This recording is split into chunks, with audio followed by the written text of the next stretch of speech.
Jungle Boogie 1973 e nel boogie della giungla c'è anche il leone nascente.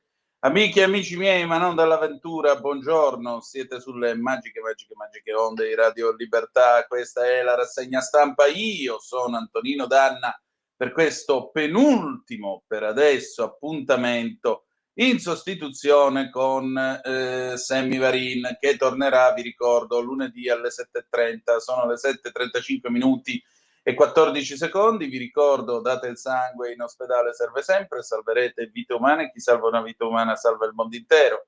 Secondo appello, radiolibertà.net, cliccate su Sostienici, abbonati, ma soprattutto fesso chi non lo legge, perché vi perdete un bel giornale online dove ci sono Liberamente del direttore responsabile Giovanni Sallusti, dove ci sono gli autodafè di Giulio Cainarca, la rassegna stampa di Semmi che appunto è prossimo a riprendere il suo posto comando qui, e Sava Sandir, interventi, pillole, tanta roba che aiuta a ragionare su questo nostro vasto e complicato mondo. Le coordinate a cui incrociamo: 340 670 9659 per le vostre zappe o WhatsApp. Se avete voglia, anzi vi suggerisco di puntare più sulle zappe che sul telefono, perché tra l'altro oggi abbiamo qui Europarlamento alle 9, c'è il generale Vannacci, quindi apriremo i telefoni presumibilmente dopo le 9:15, 9:20. Che dire di più, bella gente? Che cominciamo questa rassegna stampa, la cominciamo con le ultime notizie che arrivano da Israele. C'è stato anche stanotte e fino a poco fa un attacco missilistico dell'Iran, è stato molto duro.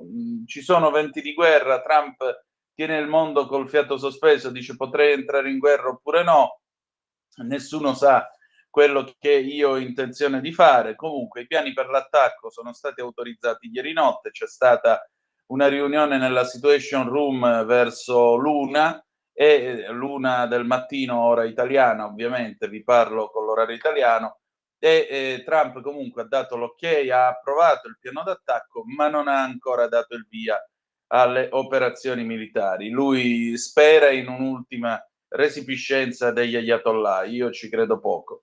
Poi quei temi di oggi, naturalmente daremo o no anche noi le basi agli americani, perché Sigonella, quindi alle spalle di Catania, potrebbe essere un altro dei perni da cui far partire gli aerei, anche perché dall'altro lato, nell'Oceano Indiano, Diego Garcia, che è territorio britannico d'oltremare, quindi anche l'Inghilterra viene trascinata in questa escalation militare, ci sono già i bombardieri B2, quelli che possono buttare le bombe bunker buster, le Moab, poi anche quelle da 14 tonnellate. Il ministro Nordio parla di giustizia, separazione delle carriere. In Inghilterra viene approvato uno sconsiderato emendamento che permette praticamente l'aborto fin quasi al 9° mese. In Italia si parla di fine vita, il ministro Giorgetti lancia l'allarme, i giovani se ne stanno scappando tutti quanti. La Verità sgama Draghi, che ha fatto 3 visite segrete al Quirinale all'imbrunire. Il caporalato, un anno fa il povero Singh in provincia di Latina, ve lo ricorderete, la macchina gli tranciò il braccio, il suo padrone lo lasciò sulla soglia di casa con il braccio in una cassetta della frutta, dopo aver preso i telefoni sia a lui che a sua moglie, e lui è morto all'ospedale. Il codice della strada di Salvini, 55 morti in meno. E poi a Verona, a quanto pare il comune preferisce dare le case ai migranti saltando la graduatoria e saltando quindi i diritti degli italiani, ma vedremo che cosa c'è di preciso su questa vicenda. Infine il capo della IEA che si mette la foglia di fico e dice: ma gli iraniani avevano sviluppato 400 kg di uranio già arricchito che permetteva di costruire una decina di bombe, però noi non è che abbiamo detto che stessero facendo la bomba, per carità, e chi vi vuole insultare, ci mancasse pure. Va bene, adesso cominciamo con le agenzie. La DN Kronos, Trump, l'Iran vicino all'arma nucleare, la IEA, Teheran non costruisce la bomba. Il presidente americano, erano a poche settimane dall'obiettivo, l'Agenzia per l'Energia Atomica non risulta. Maturità oggi la seconda prova, latino al classico, matematica allo scientifico. Caso Garlasco, si riparte dalla spazzatura di Casa Poggi mai analizzata. Ucraina, Russia, Putin sia all'incontro con Zelensky dopo i negoziati. Tra l'altro Trump ha rivelato che quando Putin gli si è offerto come mediatore tra Iran e Israele, lui ha risposto: fammi un favore, prima media con l'Ucraina, come a dire fatti i cavoli tua.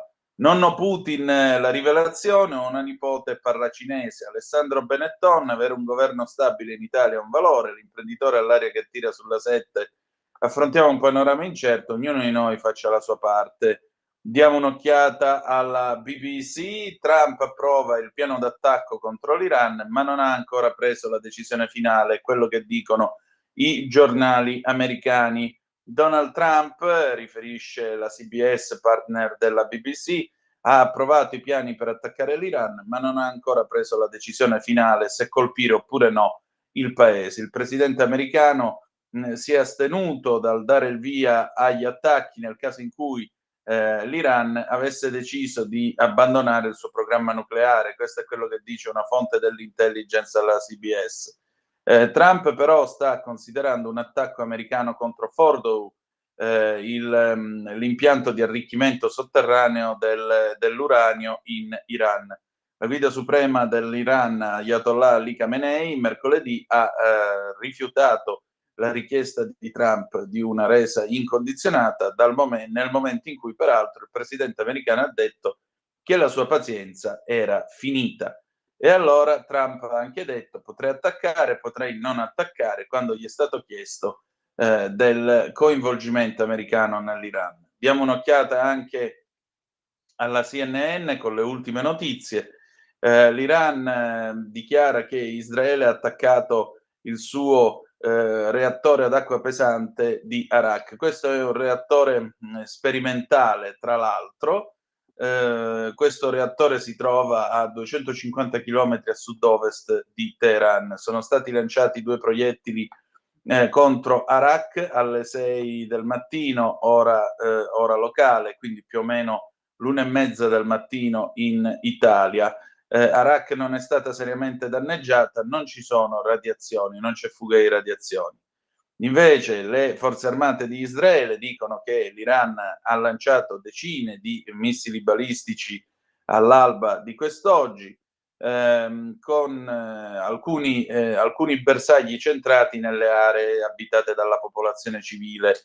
Il funzionario delle forze armate israeliane che ha parlato ha detto che ci sono stati alcuni colpi contro centri abitati appunto dalla popolazione civile, incluso l'ospedale di Soroka nell'Israele meridionale. I team di ricerca e salvataggio dell'Home Front Command delle forze armate israeliane sono state distaccate in zona per naturalmente dare i primi soccorsi. Un'ultima cosa, l'ospedale Soroka che si trova a Beersheva è stato danneggiato, dice ancora la CNN, dai missili iraniani. In particolare la portavoce dice: stiamo valutando i danni, inclusi i feriti. C'è stato comunque un danno abbastanza ampio in varie aree. Chiediamo ai cittadini di non venire in ospedale per il momento. Sono state pubblicate alcune fotografie e alcuni video su Telegram. Si vedono alcune strutture danneggiate e dei cumuli di rottami sul terreno. Va bene, adesso andiamo a vedere le prime pagine di stamattina dei quotidiani.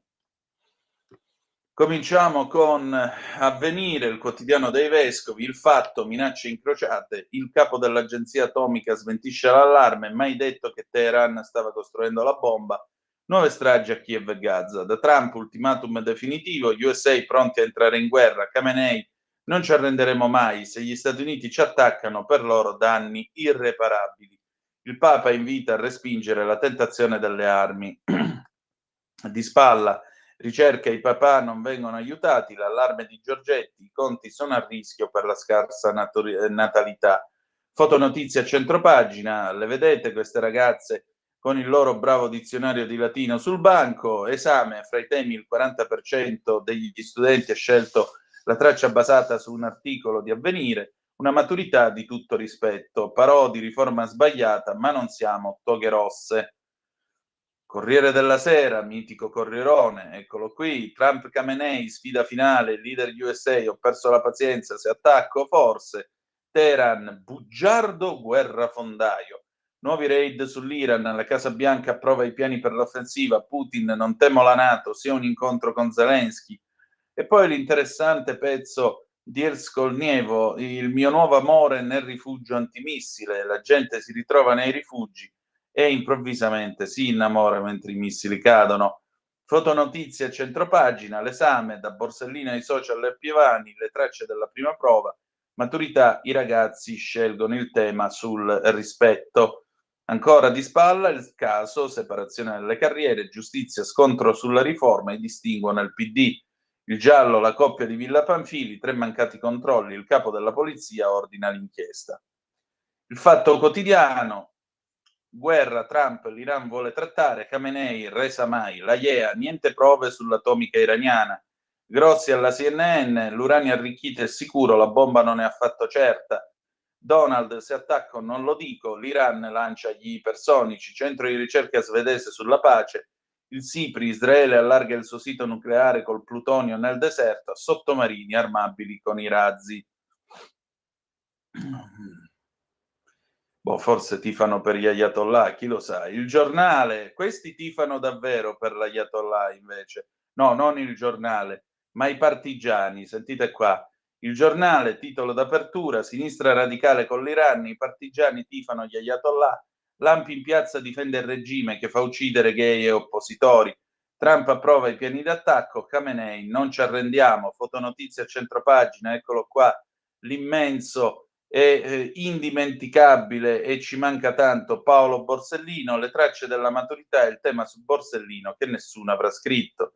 Diplomazia al lavoro, l'UE a Israele, raid solo sul nucleare, Meloni spera nella de-escalation.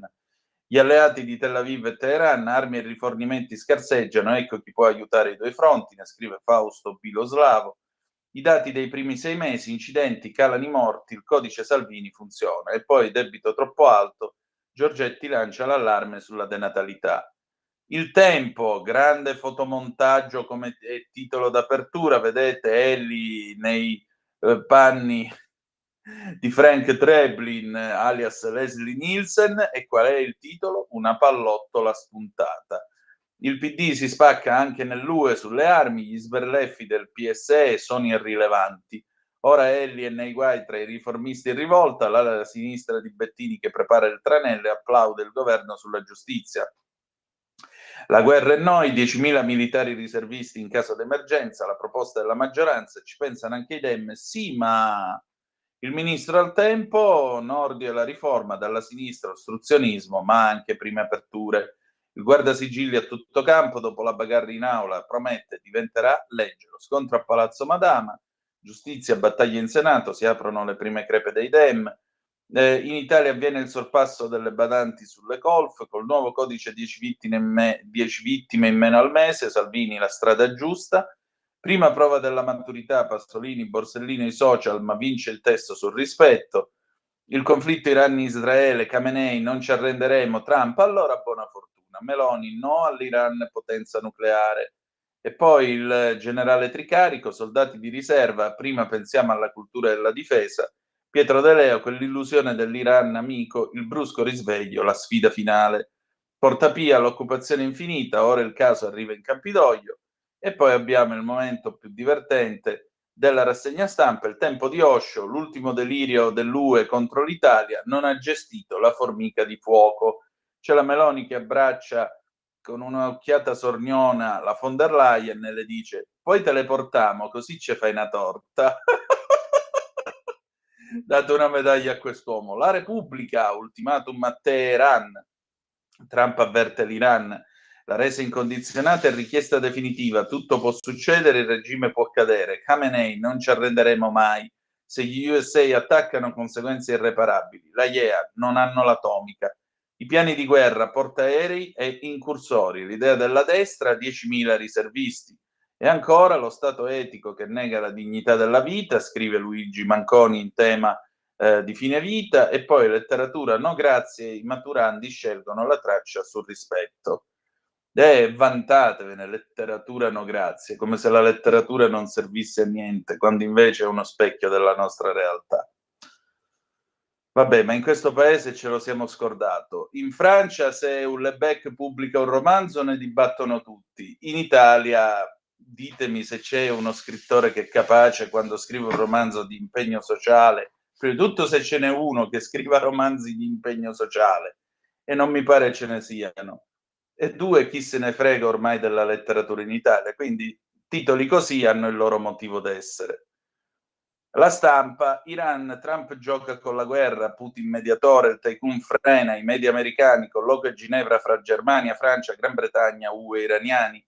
Il presidente USA: ho dato l'ultimo ultimatum, pronti i piani d'attacco, Teheran, non negoziamo con un uomo falso. Di spalla, scuola, via alle prove scritte per 500.000 di studenti, Borsellino, Pasolini, i social, la maturità evita i conflitti. I diritti, Zuppi e il fine vita, no al telecomando. Fotonotizie a 100 pagina, altre decine di morti a Gaza, tra cui molti in fila per gli aiuti, un popolo annientato. La verità: ordigni e contraerea costano miliardi e sono contati. Chi finisce prima i missili? Khamenei: non ci arrenderemo mai. Il presidente USA: ora è tardi per trattare, attaccare, potrei farlo o no, chi lo sa, però sposta i bombardieri. Fotonotizie a centropagina, eccolo qui. Mario Draghi, quelle 3 visite segrete all'imbrunire di Draghi al Quirinale. La Gran Bretagna batte i limiti, si può abortire fino a prima del parto, 1000 medici protestano, così l'interruzione volontaria di gravidanza verrà usata per selezionare tra maschi e femmine. Il pregiudizio, parola d'ordine, Trump sbaglia, che cosa faccia? Non importa. La Camera dei Comuni ha approvato un emendamento che depenalizza l'interruzione di gravidanza dopo le 24 settimane. Rimane il reato, ma non ci saranno conseguenze, ossia un via libera che apre a scenari inquietanti, spostando in avanti il termine per poter abortire, per esempio, si aumenta la probabilità di aborti postnatali. Palamara, gli intrecci tra procure stampa, se contro la destra uno scoop, contro la sinistra è dossieraggio. Linea dura, in Francia 4.000 agenti a caccia di clandestini su bus e treni. Dopo il G7, il nodo delle basi italiane, la Meloni vedremo a tempo debito. Libero, l'UE si schiera dalla parte sbagliata, gli euro ayatollah. Il portavoce della Commissione, cambio di regime, non è la nostra posizione. La Callas vuole sanzioni contro Israele, le imporrei, ma serve l'unanimità. L'assurda protesta antinato di 5 Stelle e Alleanza Verdi-Sinistra, non andranno a pranzo con Crosetto.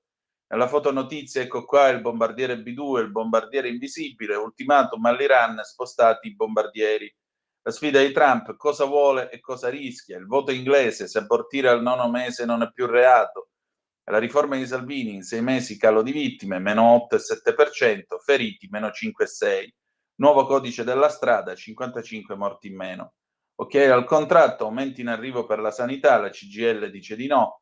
Sicilia da record, pronte altre 1.400 assunzioni, e poi parla l'avvocato della Valle, che fu avvocato di Enzo Tortora. La Salis impari da Enzo Tortora, non deve fuggire. Vabbè, stiamo parlando di Enzo Tortora in riferimento al caso Salis, insomma, scherziamo con i fanti, ma lasciamo stare i santi, e il santo era Enzo Tortora, tanto per precisarlo. I quotidiani economici, eccoli qui, il fisco, Italia Oggi, pronti, olè.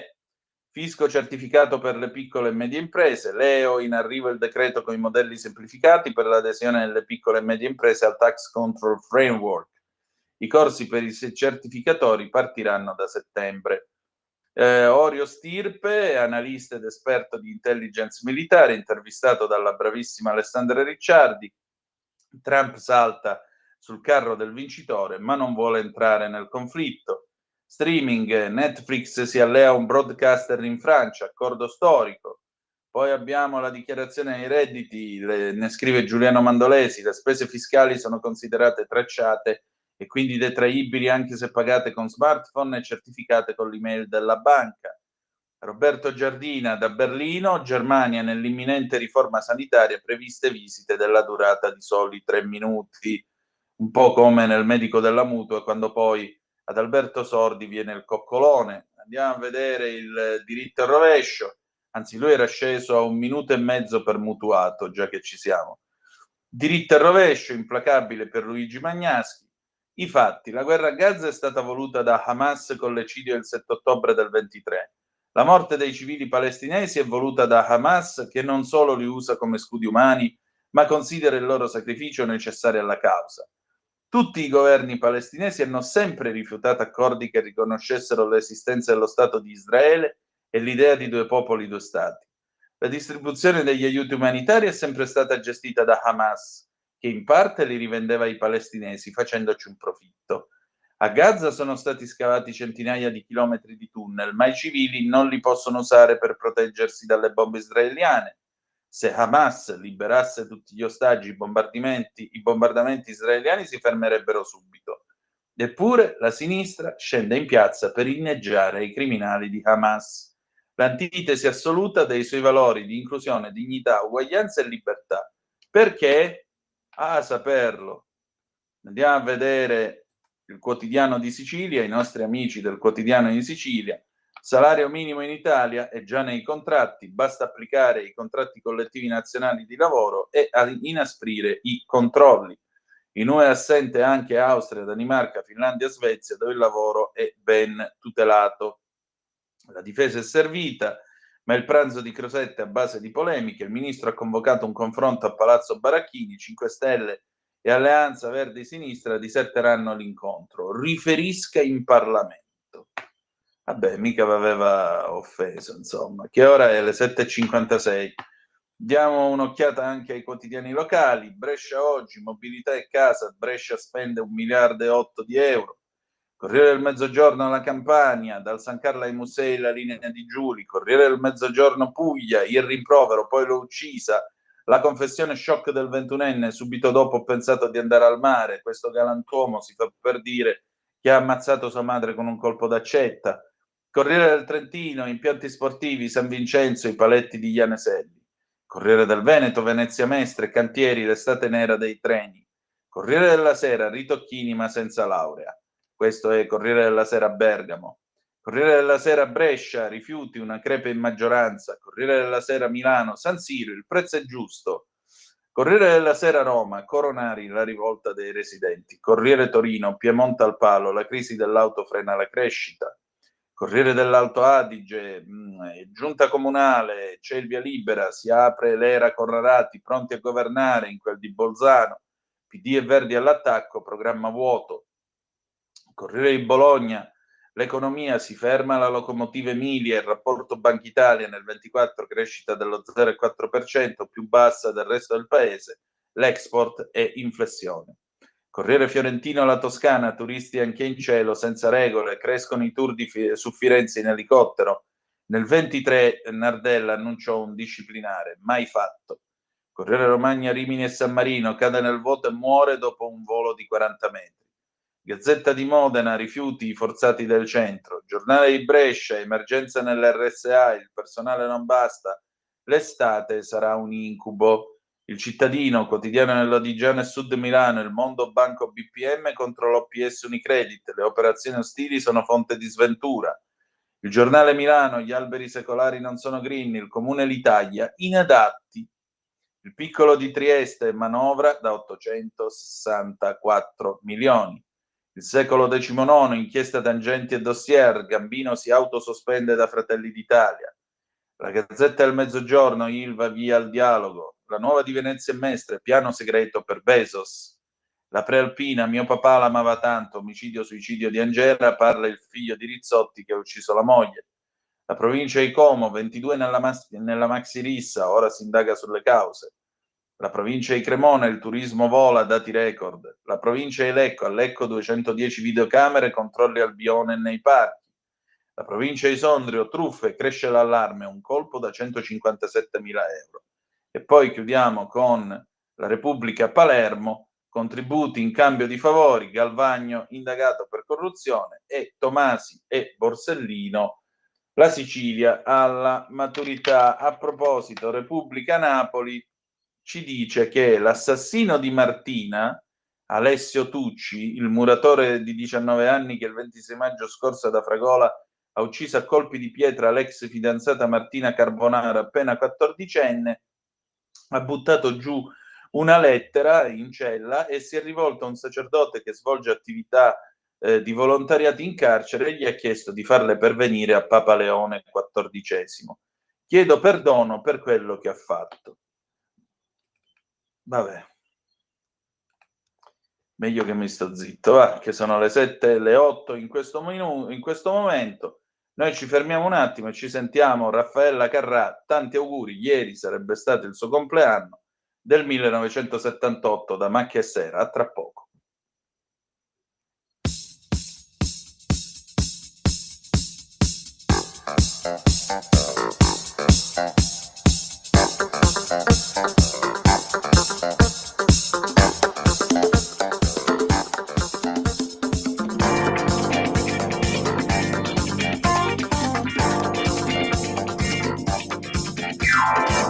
Se per caso cadesse il mondo io mi sposto un po' più in là. Sono un cuore vagabondo che di regole non ne ha. La mia vita è una roulette, i miei numeri tu li sai. Il mio corpo è una moquette dove tu ti addormenterai. Ma girando la mia terra io mi sono convinta che non c'è odio, non c'è guerra. Quando a letto l'amore c'è. Com'è bello far l'amore da Trieste in giù. Com'è bello far l'amore, io son pronta e tu. Tanti auguri a chi tanti amanti ha. Tanti auguri in campagna ed in città. Com'è bello far l'amore da Trieste in giù. L'importante è farlo sempre con chi hai voglia tu. E se ti lascia lo sai che si fa. Trovi un altro più bello che problemi non ha.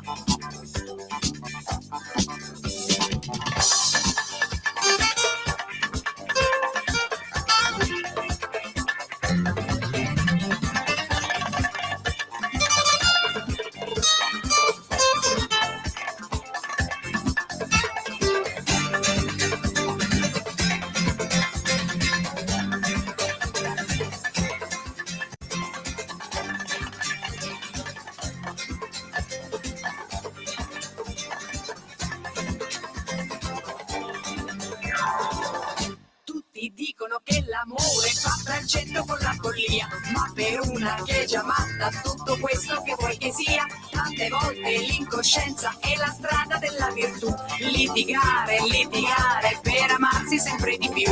Ma girando la mia terra io mi sono convinta che non c'è odio, non c'è guerra. Quando a letto l'amore c'è. Com'è bello far l'amore da Trieste in giù.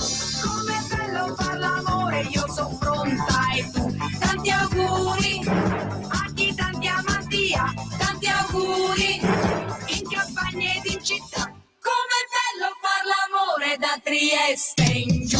L'importante è farlo sempre con chi hai voglia tu. E se ti lascia lo sai che si fa. Trovi un altro più bello che problemi non ha.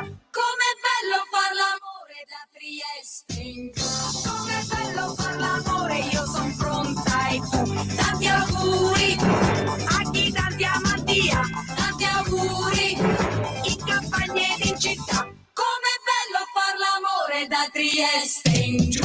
L'importante è farlo sempre con chi hai voglia tu. E se ti lascia lo sai che si fa. Trovi un altro più bello che problemi non ha. Trovi un altro più bello che problemi non ha. Trovi un altro più bello che problemi non ha.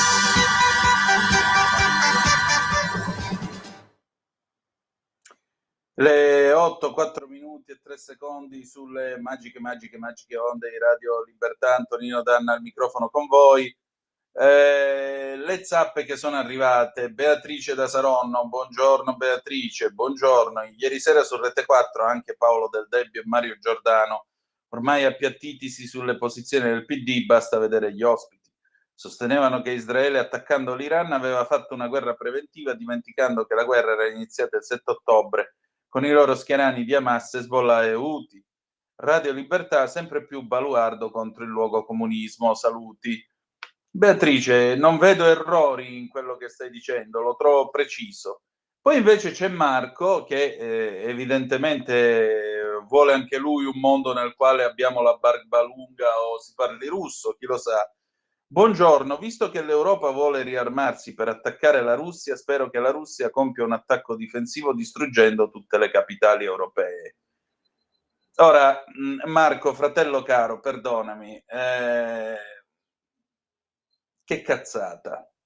Cioè, dov'è che l'Europa si sta armando per attaccare la Russia? L'Europa si sta semplicemente riarmando, punto uno. Punto due, non mi pare che l'Europa stia preparando bombe atomiche da sganciare sulla Russia. Punto 3, non mi pare che ci sia un governo fanatico che ha deciso che devono ammazzare tutti gli ortodossi, se vogliamo ragionare come fa Teheran nei confronti di Israele. Però non lo so, ogni volta che succedono queste cose c'è sempre questa corsa alle soluzioni facili, no? Acceso, spento, bianco, nero, giusto, sbagliato, mai guardare la situazione per quello che è. L'importante è dire la propria. Però questa è una cazzata che hai detto. Non ci arrenderemo mai, dice, ma intanto taglia la corda, Erminio. Erminio, proprio vero, proprio vero. Va bene, andiamo a vedere. Ah, a proposito, io devo una risposta a un ascoltatore che mi ha scritto ieri sulla mail della radio. Ora vi dico anche chi è questo nostro gradito ascoltatore. Momento che, eccolo qui. Gualtiero Sartori, lo voglio salutare, mi scrive: buongiorno dottor Danno, una curiosità, vabbè, il dottore è all'ospedale, Gualtiero. Lei è nato nel 1980, come mai è così appassionato delle musiche e canzoni di quando era molto piccolo, addirittura non ancora nato?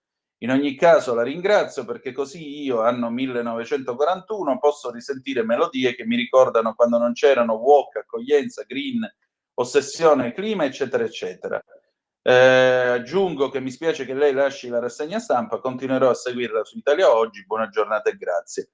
Beh, veramente io vado in onda tutti i giorni, dal lunedì al venerdì, con Zoom dalle 18.05 trattabili fino alle 20 più o meno, e poi ti ricordo anche Aria Fritta al martedì e il garage dell'Alfista al sabato, quindi non è che io me ne vado dalla radio, attenzione.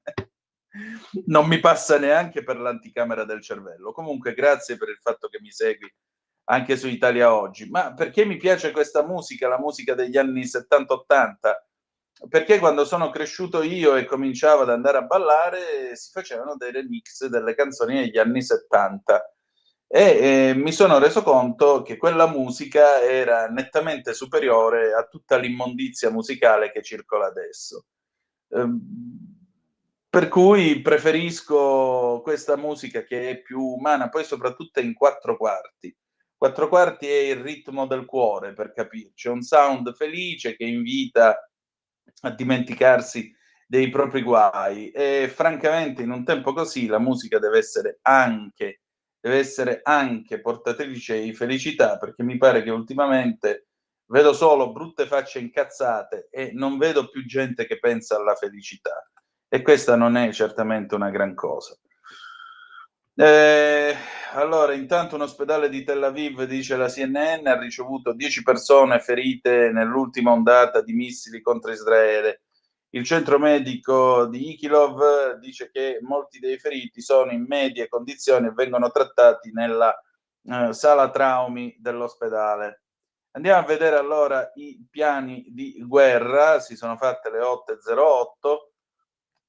Siamo sulla stampa, portaerei caccia la super bomba, l'America si prepara al blitz militare. Salutiamo anche Angelo che ci sta ascoltando. Ciao Angelo, il Pentagono sposta le forze vicine alla Repubblica Islamica nel quadrante medio orientale. E scrive il collega Francesco Semprini: al sesto giorno di guerra tra Israele e Iran, l'opzione di un coinvolgimento bellico degli Stati Uniti appare prendere forma anche dal dispiegamento a ridosso nel quadrante medio orientale delle forze di mare e di cielo, ma anche di terra da parte del Pentagono. Importante e rapido al punto tale da far pensare che l'intervento potrebbe essere questione di giorni se non di ore. Vedete anche la fotografia qui della portaerei Carl Vinson in tutta la sua potenza.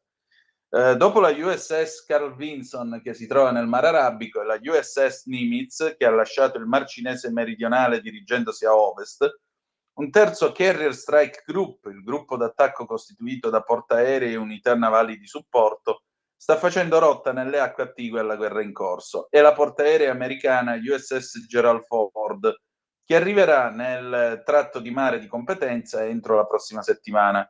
In stato d'allerta è pure la USS George Washington, e con questa sono 4, che ha da poco salpato dal Giappone, potrebbe essere dirottata sempre tra la penisola arabica e il Mar Rosso. Si tratta di una manovra di rafforzamento della capacità delle forze USA di sostenere le operazioni aeree con una doppia dose di gruppi d'attacco navali. Inoltre, è la mobilitazione della forza aerea a stelle strisce a rappresentare l'eco più forte dei tamburi di guerra.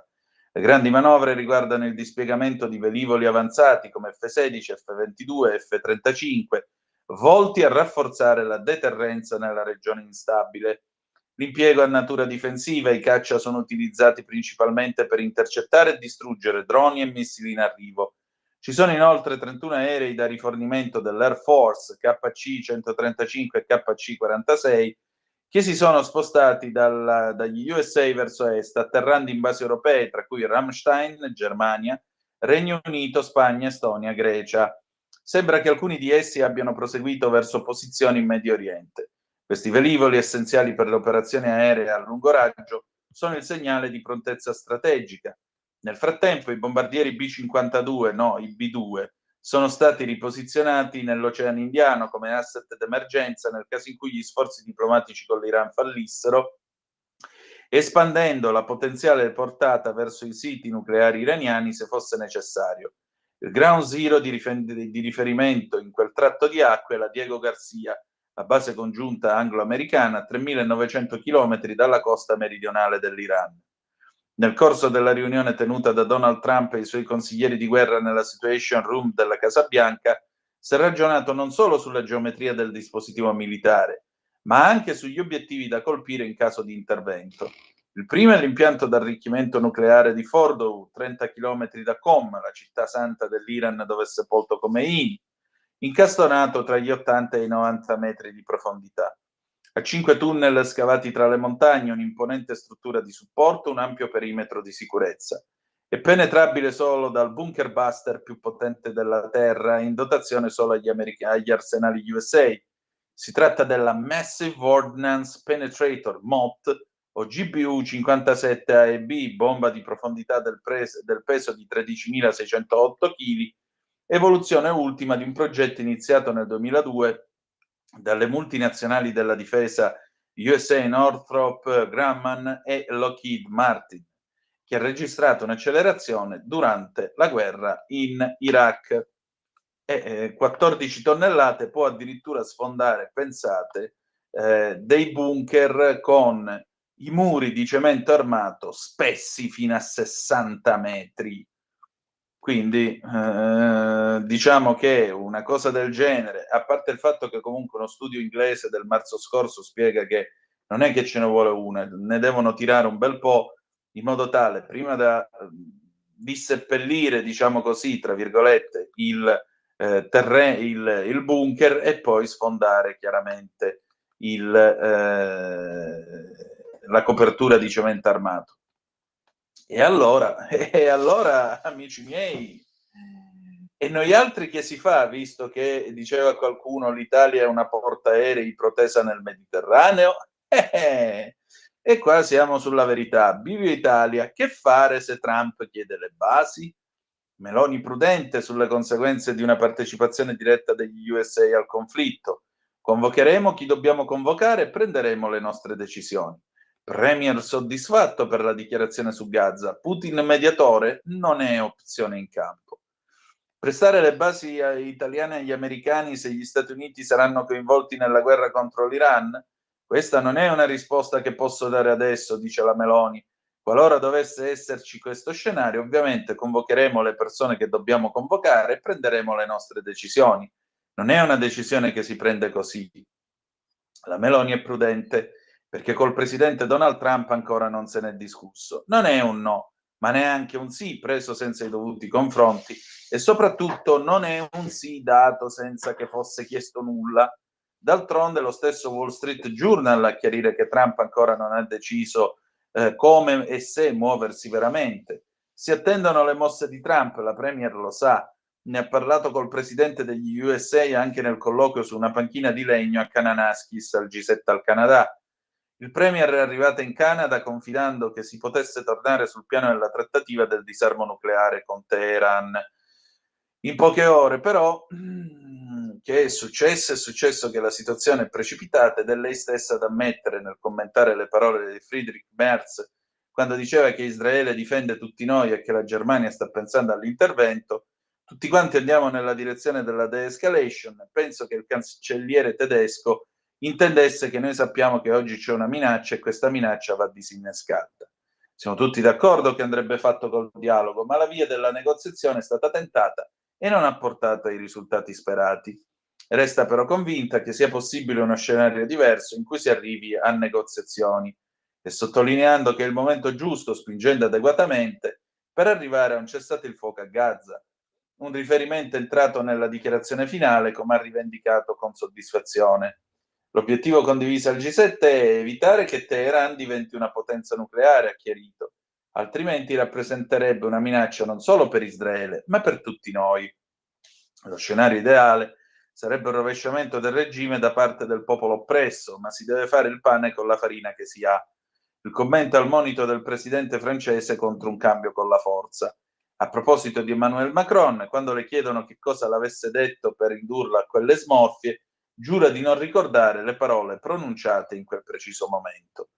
Circa la possibilità di un Vladimir Putin mediatore ha chiarito: affidare una nazione in guerra alla mediazione su un'altra guerra non mi sembra l'opzione migliore, ma non è un'opzione sul campo, anche dalle parole che ho ascoltato in questi giorni. Dopodiché, se riesce a convincere gli ayatollah ad abbandonare il programma nucleare, noi ovviamente siamo disponibili. Bene, allora adesso noi andiamo a vedere la questione della IEA, perché così vi diamo tutta la situazione e poi passiamo ad altro. E gli occhi miei che se ne sono andati e non ci vedo più. Bene, benissimo direi proprio. Dov'è che l'abbiamo segnato la IEA? Oddio mio. Sì, andiamo a vedere su o il tempo o libero, uno dei due. Vediamo un po', ma dovremmo farcela. Eccoci qua. Dove sarà? Dove sarà? Questo no, non è qui. Scusate un attimo perché io l'avevo segnato ma non lo trovo più, anche perché non ci vedo più, vi dico la verità. Oh, intanto che dobbiamo arrivare alla IEA, vi dico anche questa cosa qui, che è su Il Tempo. 10.000 riservisti in caso di emergenza, l'idea del centrodestra, ma il PD dice di no. Ecco il disegno legge di Minardo in Commissione Difesa. Graziano, noi invece ci puntiamo su chi si occupa dei soccorsi. Cosa succede? La proposta presentata da Nino Minardo, presidente della Commissione Difesa della Camera, prevede che i riservisti, 10.000 riservisti, siano selezionati esclusivamente tra i cittadini italiani in congedo che abbiano prestato servizio come volontari in ferma triennale, VFT, o volontari in ferma iniziale, VFI. In questo modo si garantirebbe l'impiego su base volontaria di personale già formato e addestrato dalle Forze Armate, pronto a essere rapidamente mobilitato in caso di necessità o urgenza. Secondo quanto previsto nel testo, la riserva potrebbe essere mobilitata dal governo in tempo di conflitto o in situazioni di grave crisi suscettibili di ripercuotersi sulla sicurezza dello Stato, per la difesa dei confini nazionali, oppure in caso di dichiarazione dello stato d'emergenza di rilievo nazionale da parte del Consiglio dei Ministri. Nella proposta Minardi, all'articolo 1,2 si legge che la categoria della riserva ausiliaria è composta da personale cessato dal servizio permanente o dal servizio quale volontario entro un numero massimo di 10.000 unità. Anche la sinistra ha presentato una sua proposta di legge. Stefano Graziano, deputato PD, ha cercato di valorizzare le risorse umane e strumentali già presenti nel corpo militare volontario della Croce Rossa. Sono le risorse prettamente militari, tra cui medici, infermieri, soccorritori militari, varie tipologie di automezzi e attrezzature sanitarie. In Italia operano circa 150.000 volontari della Croce Rossa italiana, ai quali si devono aggiungere gli appartenenti alle componenti ausiliari delle Forze Armate. Nello specifico c'è come si dice, la volontà di realizzare un'organizzazione che operi a supporto delle Forze Armate, delle forze di polizia e di tutto il sistema della protezione civile, a fronte di calamità naturali o emergenze socio-sanitarie. Voi cosa preferite? 10.000 riservisti, casomai fosse necessario, fatti i debiti scongiuri, oppure preferite 10.000 soccorritori? Scriveteci 340-670-9659.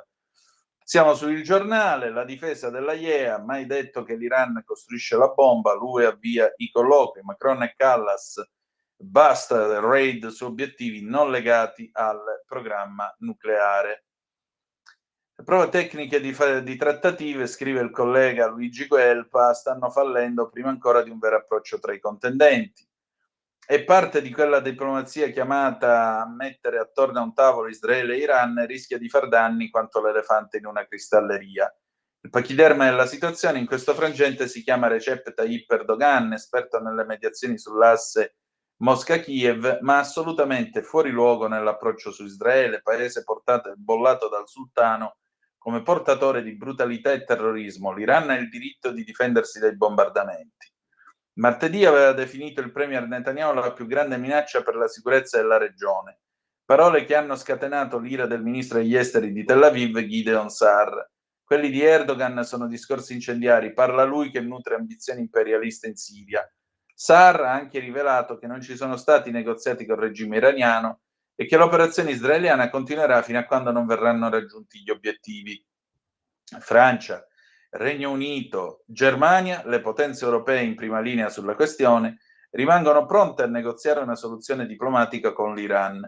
Per questo Teheran deve ora agire con urgenza, adottando misure verificabili e di rafforzamento sulla fiducia, dimostrando che non cerca di ottenere un'arma nucleare, sottolinea il ministro degli esteri tedesco Wadephul.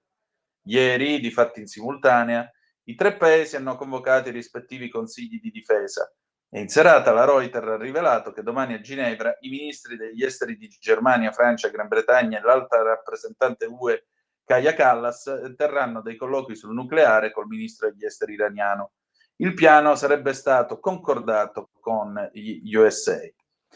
La Cina si propone come possibile mediatrice per una de-escalation, anche se al momento non sembra esservi interesse tra le due parti. Xi Jinping a fermare le operazioni militari. Xi Jinping ha espresso profonda preoccupazione per l'inasprimento delle tensioni.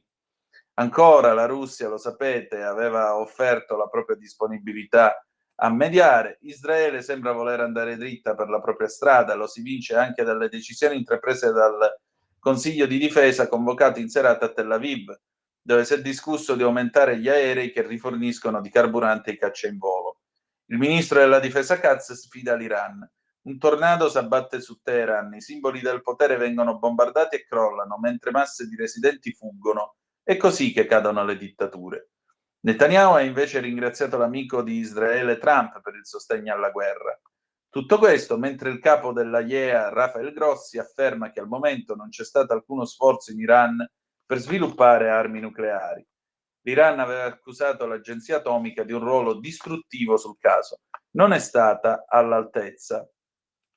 Andiamo oltre, che ora si è fatta, le 8:23 minuti e 40 secondi. Cambiamo adesso argomento, chiudiamo la pagina estera e andiamo a vedere sul Tempo il ministro Nordio che rilascia un colloquio, un'intervista, eccolo qui, con il direttore Tommaso Cerno. Colloquio col ministro della giustizia, Nordio dopo la bagarre, dalla sinistra ostruzionismo ma anche aperture.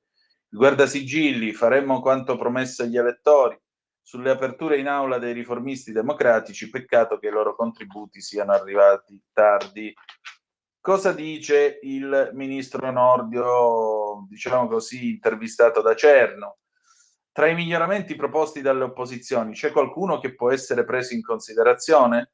Certamente possono anche essere presi in considerazione per un'eventuale mediazione in sede di legge applicativa. L'esecutivo dunque è disponibile a porre qualche correttiva al testo? Parliamo di una riforma chiesta dagli elettori, era nel nostro programma e ruota attorno alla ricomposizione del CSM, all'istituzione dell'Alta Corte di Giustizia e appunto alla separazione delle carriere. In particolare, questa prima parte è stata spiegata decine di volte e consiste nella necessità di rompere il vincolo correntizio degenerato in forma di potere. Diversi gli interventi in cui si è sentito che la magistratura si doveva autoriformare e se non è stato capace di farlo da sola è logico che ci debba pensare il Parlamento. Per quanto riguarda la riforma del processo penale, secondo gli esperti è ancora un'opera incompiuta. È d'accordo?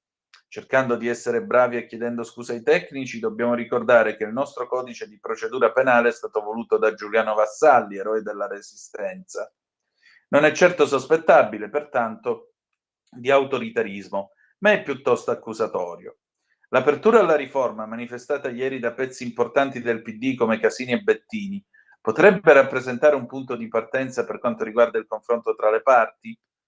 Gli interventi di ieri non sono stati tutti basati su dei no pregiudiziali. Ci sono stati anche atteggiamenti più o meno dialoganti. Qualcuno ha pure apprezzato nel merito una parte delle riforme. Per quanto concerne il PD, su cui non voglio e non posso intervenire, sappiamo tutti che è composto anche da anime riformiste, che certamente non possono vedere come un male una riforma della giustizia che parte dalla separazione delle carriere.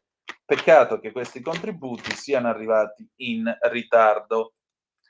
Quando siamo entrati al governo abbiamo chiesto un contributo sia alla magistratura che alla politica. Per quanto riguarda i primi, avendo capito che le posizioni erano molteplici e si sarebbe perso tempo, siamo dovuti andare avanti. Abbiamo un mandato popolare da realizzare. Questa riforma sarà realizzata? Sono certo che questa riforma si farà. Punto, tanto per dire. Nel frattempo continua la polemica sul terzo mandato, Ciriani dice c'è poco tempo, Tajani non cambio idea per un sindaco. Che cosa succede? Il Senato ha fissato al 24 giugno il termine ultimo per presentare emendamenti al disegno di legge sui consiglieri regionali. Cavallo di Troia scelto dalla Lega per far passare la riforma. Ma anche se la modifica venisse approvata, resterebbe il nodo dei tempi tecnici, liste da preparare, candidature da definire, campagne elettorali da organizzare. Il capo di Forza Italia, Antonio Tajani, chiude ogni porta. Noi siamo contrari al terzo mandato, punto. Non è che cambio idea se mi regalano il sindaco di Verona, puntella il ministro degli esteri. Una presa di posizione che suona come un chiaro segnale a Giorgia Meloni. Senza Forza Italia, qualsiasi riforma è destinata a naufragare. Vi dicevo della verità di queste visite all'imbrunire di Mario Draghi alle 8:27 e 35 secondi. Andiamo subito a pagina 11. Draghi da Mattarella, 3 visite segrete in un mese e mezzo. Tra maggio e giugno l'ex premier è restata al Quirinale evitando l'ingresso principale. I due hanno parlato del futuro del Colle. Ah, saperlo. Mario Draghi o ha maturato, scrive Francesco Bonazzi, Mario Draghi o ha maturato una passione per i cavalli e i giardini del Colle, oppure va a scambiare 2 chiacchiere con Sergio Mattarella. I temi di conversazione del resto non mancano. Secondo quanto risulta alla Verità, tra maggio e metà giugno l'ex premier e il banchiere centrale è andato 3 volte al Quirinale, sempre di sera dopo le 20, passando da sotto ed evitando l'ingresso principale, senza scorte e solo con l'autista. Che cosa hanno da dirsi riservatamente Draghi e Mattarella? Ovviamente non facciamo i candelabri e quelle che seguono sono solo supposizioni. Quindi partiamo da un articolo del Foglio di qualche tempo fa che sicuramente ha fatto loro molto piacere. È una ricostruzione del direttore Claudio Cerasa titolata con una certa raffinatezza. Mattarella, Draghi, Letta, tu chiamala se vuoi supplenza. 24 maggio. La tesi dell'articolo è che vi sia un'assenza progressiva di una voce forte di Meloni in politica estera e quindi sia maturata sulla scena una presenza diversa, incisiva, non alternativa, ma semmai complementare. La presenza riguarda una triangolazione interessante che è quella che stanno mettendo in campo il Presidente della Repubblica Mattarella, l'ex Presidente del Consiglio Draghi e un altro ex Presidente del Consiglio Enrico Letta. In sostanza, il governo avrebbe mostrato debolezza su dazi, guerre, riarmo europeo, quindi per fortuna che ci sono loro, gli ottimati cari al Presidente della Repubblica. L'editoriale si chiudeva con una domanda destabilizzante sul terzetto: complementare o alternativo? Passano 2 settimane, Letta e Draghi continuano a tenere conferenze e farsi vedere in pubblico, più il secondo che il primo, sempre schivo, e intanto affiorano scontri e nervosismi tra i due vice premier, Matteo Salvini e Antonio Tajani. Se la fedeltà della Lega al governo non pare in discussione, quella di Forza Italia ogni tanto è oggetto di elucubrazioni, tanto più che altro dovute al fatto che larghi settori del PD sarebbero pronti ad agevolare in ogni modo un divorzio, nell'imperitura speranza che al colle più alto siano disposti a benedire altri pasticci ed evitare il voto anticipato. Il 5 giugno, alla giornata della verità, il direttore Maurizio Belpietro affronta il tema direttamente con Giorgia Meloni. Siccome ogni tanto leggo di contrasti tra i vari gruppi che compongono la maggioranza, le chiedo: c'è una manovra per mandare a casa questo governo? E magari costituire una nuova maggioranza, soprattutto in vista della prossima legislatura, che fra l'altro dovrà eleggere il nuovo Presidente della Repubblica? Il Premier risponde così: che si tenti di osteggiare il governo mi sembra la cosa più naturale del mondo, che ci si riesca mi pare oggi la cosa più difficile, nel senso che la maggioranza è compatta e lavora bene. Difficile però non registrare alcune dichiarazioni dei figli di Silvio Berlusconi, a cominciare da Marina, che nel secondo anniversario della morte del Cavaliere sottolinea le sottolineature dell'importanza del nuovo europeismo, un esercito comune dell'UE, una profonda riforma della giustizia, l'importanza di lasciar fare al mercato nel grande risico bancario, tengono viva la fiammella in chi ancora spera di non arrivare alle prossime elezioni con questa maggioranza. Qui gatta Cicova, andiamo al meteo, pubblicità e poi ci ritroviamo con Giuliana e i notturni, il ballo di Simone del 68. Io ho già le mani in aria a farle vibrare. A tra poco. Stai ascoltando Radio Libertà, la tua voce libera, senza filtri né censura. La tua radio.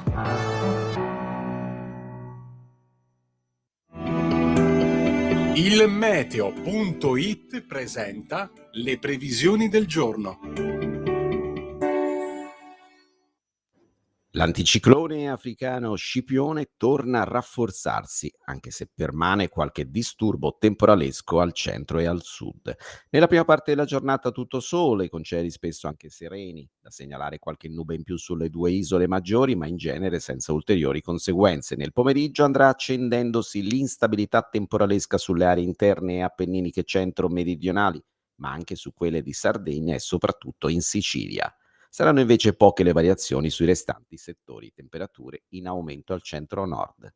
Per ora è tutto da ilmeteo.it, dove il fa la differenza anche nella nostra app. Un saluto da Lorenzo Tedici.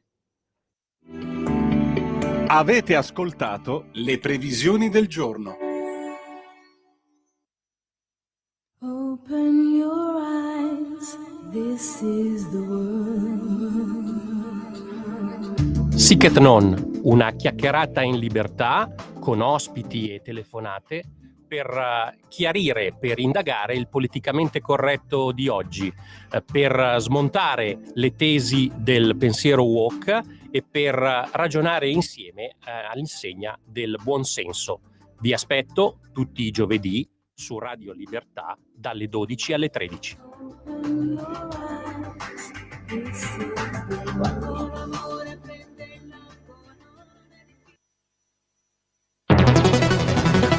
Giorno migliaia di notizie ci raccontano i fatti che accadono in Italia e ogni giorno c'è una voce fuori dal coro. Quotidiano di Sicilia, il quotidiano d'Italia, l'informazione che ribalta i luoghi comuni, una vera visione dei fatti, l'Italia vista da sud. Ogni siciliano che vive in Italia e nel mondo è una risorsa, è protagonista della crescita della nostra nazione. Dai forza alla crescita della nostra isola, abbonandoti al QDS digitale più archivio a soli 99 euro annuo. Quotidiano di Sicilia, il quotidiano d'Italia, una scelta di valore. Lo amiamo perché ci offre sempre le cose più buone e naturali. Linea Alberto Acerbis. Care amiche e cari amici di Radio Libertà, buongiorno da Alberto Acerbis. Dopo la chiacchierata che abbiamo fatto, che stiamo facendo parlando dell'olio extravergine di oliva, mi fa piacere che molti ci chiamano. Mi dimentico di dirvelo. Se qualcuno volesse delle informazioni più dettagliate, può chiamare 030 68 40 408, chiede di me, di Alberto Acerbis, e mi chiede tutto quello che vuole sapere sul nostro olio extravergine di oliva. Tante cose ve l'ho già dette io, ma c'è poco da dire. È olio italiano, estratto a freddo da olive italiane. Se volete le analisi chimico-fisiche per un'eventuale dieta che vi chiede il medico, per una vostra cosa, chiedetele, noi ve le mandiamo chiaramente, però quella è una richiesta importante e noi lo facciamo volentieri. E mi chiamate a volte e mi dite: Alberto, ne è ancora di olio? Sì, siamo un po' verso la fine. Noi siamo presenti sul mercato da tanti anni. Prenotate le 6 bottiglie, 3 del fresco di Frantoio, 3 del primo novello etichetta nera. Il fresco di Frantoio ottimo a crudo in cottura. Il primo novello etichetta nera è quello della domenica, vi ricordate? Compravi il vestitino bello, quello lo metti su, lo porti alla domenica. Diciamo noi a Brescia quello del dè della ur, cioè c'è una scarpa per tutti i giorni e una scarpa per la domenica. Il primo novello etichetta nera è un po' l'olio della domenica, quello del bruschettone, insomma, quello della compagnia, quello che fa sorridere, quello che fa riscoprire i sapori di un tempo, e per me ce n'è tanto bisogno, ce n'è tanto bisogno. Insomma, 84 euro, 6 bottiglie, trasporto non lo pagate, sull'uscio di casa, per ordinare. Perché io poi guardate che ambasciatore non porta pena. 030 68 44 08 è Brescia, oppure il nostro sito olioacerbis.com, perché come diceva il nonno, l'olio bu serve sempre a gala, e così sia. Stai ascoltando Radio Libertà, la tua voce libera, senza filtri né censure, la tua radio.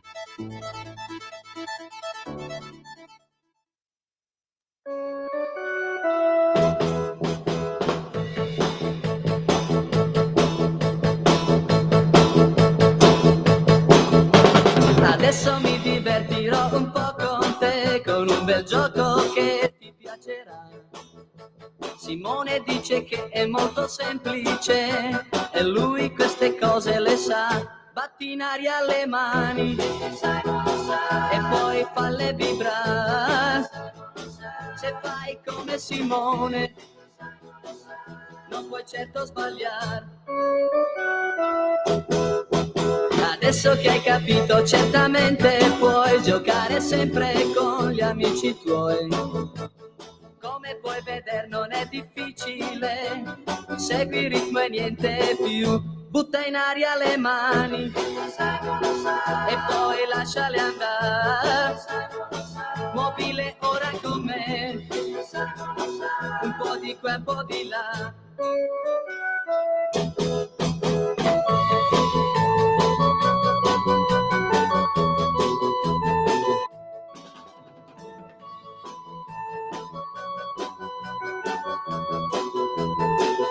Butta in aria le mani e poi lasciale andare. Muovile ora con me, un po' di qua, un po' di là. Adesso che hai capito certamente puoi giocare sempre con gli amici tuoi. Come puoi vedere non è difficile, segui il ritmo e niente più. Batti in aria le mani e poi falle vibrare. Se fai come Simone non puoi certo sbagliare. Batti in aria le mani e poi falle vibrare. Se fai come Simone. Bene, avete buttato in aria le mani, le avete fatte vibrare? State ruotando le dita, state unendo gli bracci, state facendo amicizia con persone diverse da voi? Bravi, ora siamo pronti per cantare Ramaya, Ramaya, Ramaya, Scusate, mi sono confuso col Pippero di Ele e le storie tese. Questi invece erano Giuliana e i notturni, il ballo di Simone del 1968 alle 8:39 minuti E 4 secondi sulle magiche onde di Radio Libertà. Scusate, mi scuso, Simone, a proposito, scusa, perché stamattina manco t'ho detto buon lavoro, quindi vedete il rimbambimento del sottoscritto a che livelli è giunto. Simone, buongiorno a te, caro pescatore di magiche onde, buon lavoro, perché sei tu che mi permetti di arrivare agli occhi e alle orecchie dei nostri amici, delle nostre amiche, ma non dell'avventura, che ci ascoltano. Or dunque, buona gente. Noi abbiamo altre zappe che adesso vi andiamo a leggere e che sono giunte. Eccole qui. Ciao, mi sembra quello di Trump un atteggiamento prudente. Purtroppo è rimasto l'unico a parlare di pace dopo il Papa. Silvio da Torino. Sì, credo anch'io che Trump abbia un atteggiamento non è tanto prudente quanto opportunistico. Perché io ti dico la verità, quando ha fatto i primi post su Truth dicendo noi chi? Il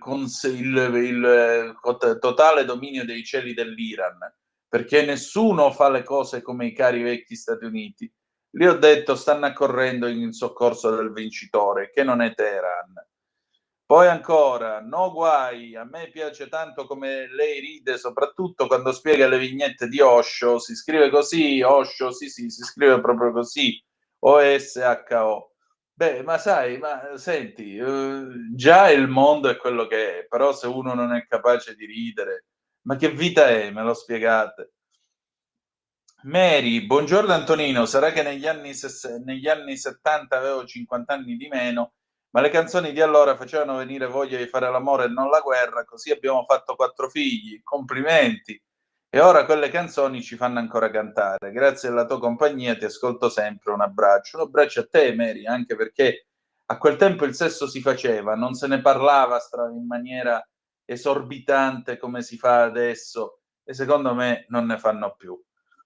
Caro Antonino, ciao Antonino, da sottufficiale della Marina in congedo direi che bisogna dare la precedenza ai 10.000 riservisti, ma servono delle riforme serie e investimenti nel comparto difesa. Ciao Fabio. Fabio, sono d'accordo con te, e del resto l'ammiraglio Credendino, il capo di Stato Maggiore della Marina, è da un bel po' che fa il giro delle 7 chiese dicendo guardate che io ho bisogno di almeno altri 9.000 marinai in più perché gli equipaggi sono troppo logori. E poi sapete che l'ammiraglio Credendino ha anche detto che entro il 2040 l'Italia si potrebbe dotare di una portaerei nucleare, il che ci proietterebbe nel ristrettissimo club delle cosiddette Blue Water Navies, cioè le marine di alto mare, perché una portaerei con la propulsione nucleare, col bollitore atomico, è chiaro che ha una autonomia praticamente illimitata,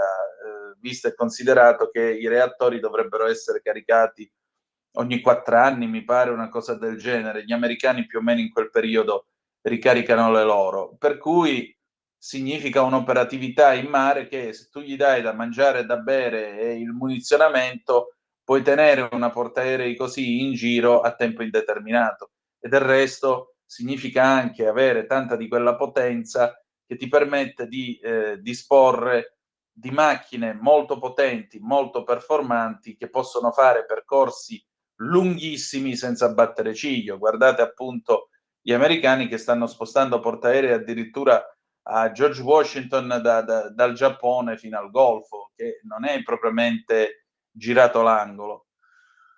Governo, basterebbe anche dare un piccolo segnale abbassando gli assurdi pedaggi autostradali, ora si parte statali, ora in parte statali, ma visto ma nulla. Andiamo a girare in Svizzera o Germania, Maurizio. In Svizzera sono 48 euro di vignetta che vale un anno. Giuseppe da Matera, buongiorno, vorrei fare una serie di domande al generale Vannacci, quando si procederà con una serie di riforme elettorali, chi vince governa, eliminazione dei ballottaggi, elezione del Presidente della Repubblica direttamente dai cittadini, riforma della giustizia, sanità, scuola tolta alle regioni, ridate al governo centrale, foglio di via immediato agli immigrati clandestini, una serie di riforme per le politiche alla famiglia e per concludere eliminazione dell'ISEE e creare una seria politica delle riforme fiscali. Grazie generale, io l'ho votata, continuerò a farlo perché credo e sono sicuro che lei è un'ottima persona. Infine Antonia da Udine: Antonino, complimenti per le tue scelte musicali, mi fanno ricordare momenti belli e allegri con meno pensieri di quelli attuali. Si fa quel che si può, bella gente. Quindi, allora, le 8:44 minuti e 21 secondi, tra non molto noi entreremo in comunicazione telefonica. Vedete che bell'italiano, ogni tanto mi stupisco da solo.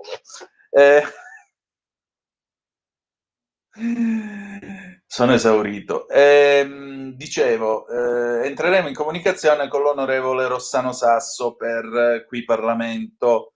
E c'è già, per cui sigla. Qui Parlamento. Io do il buongiorno all'onorevole Rossano Sasso, ben trovato. Buongiorno a tutti. Onorevole, allora, consenso informato a scuola, di che cosa si tratta?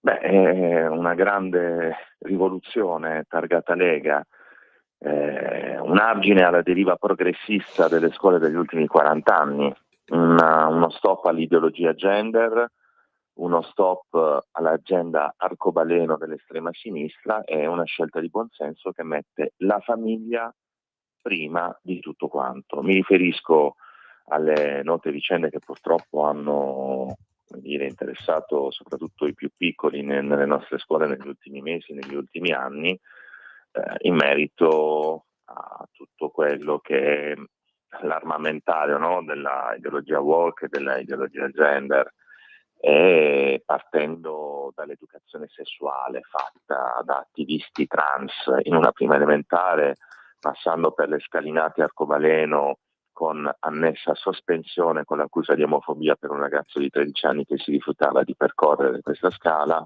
alla drag queen in classe in una scuola napoletana.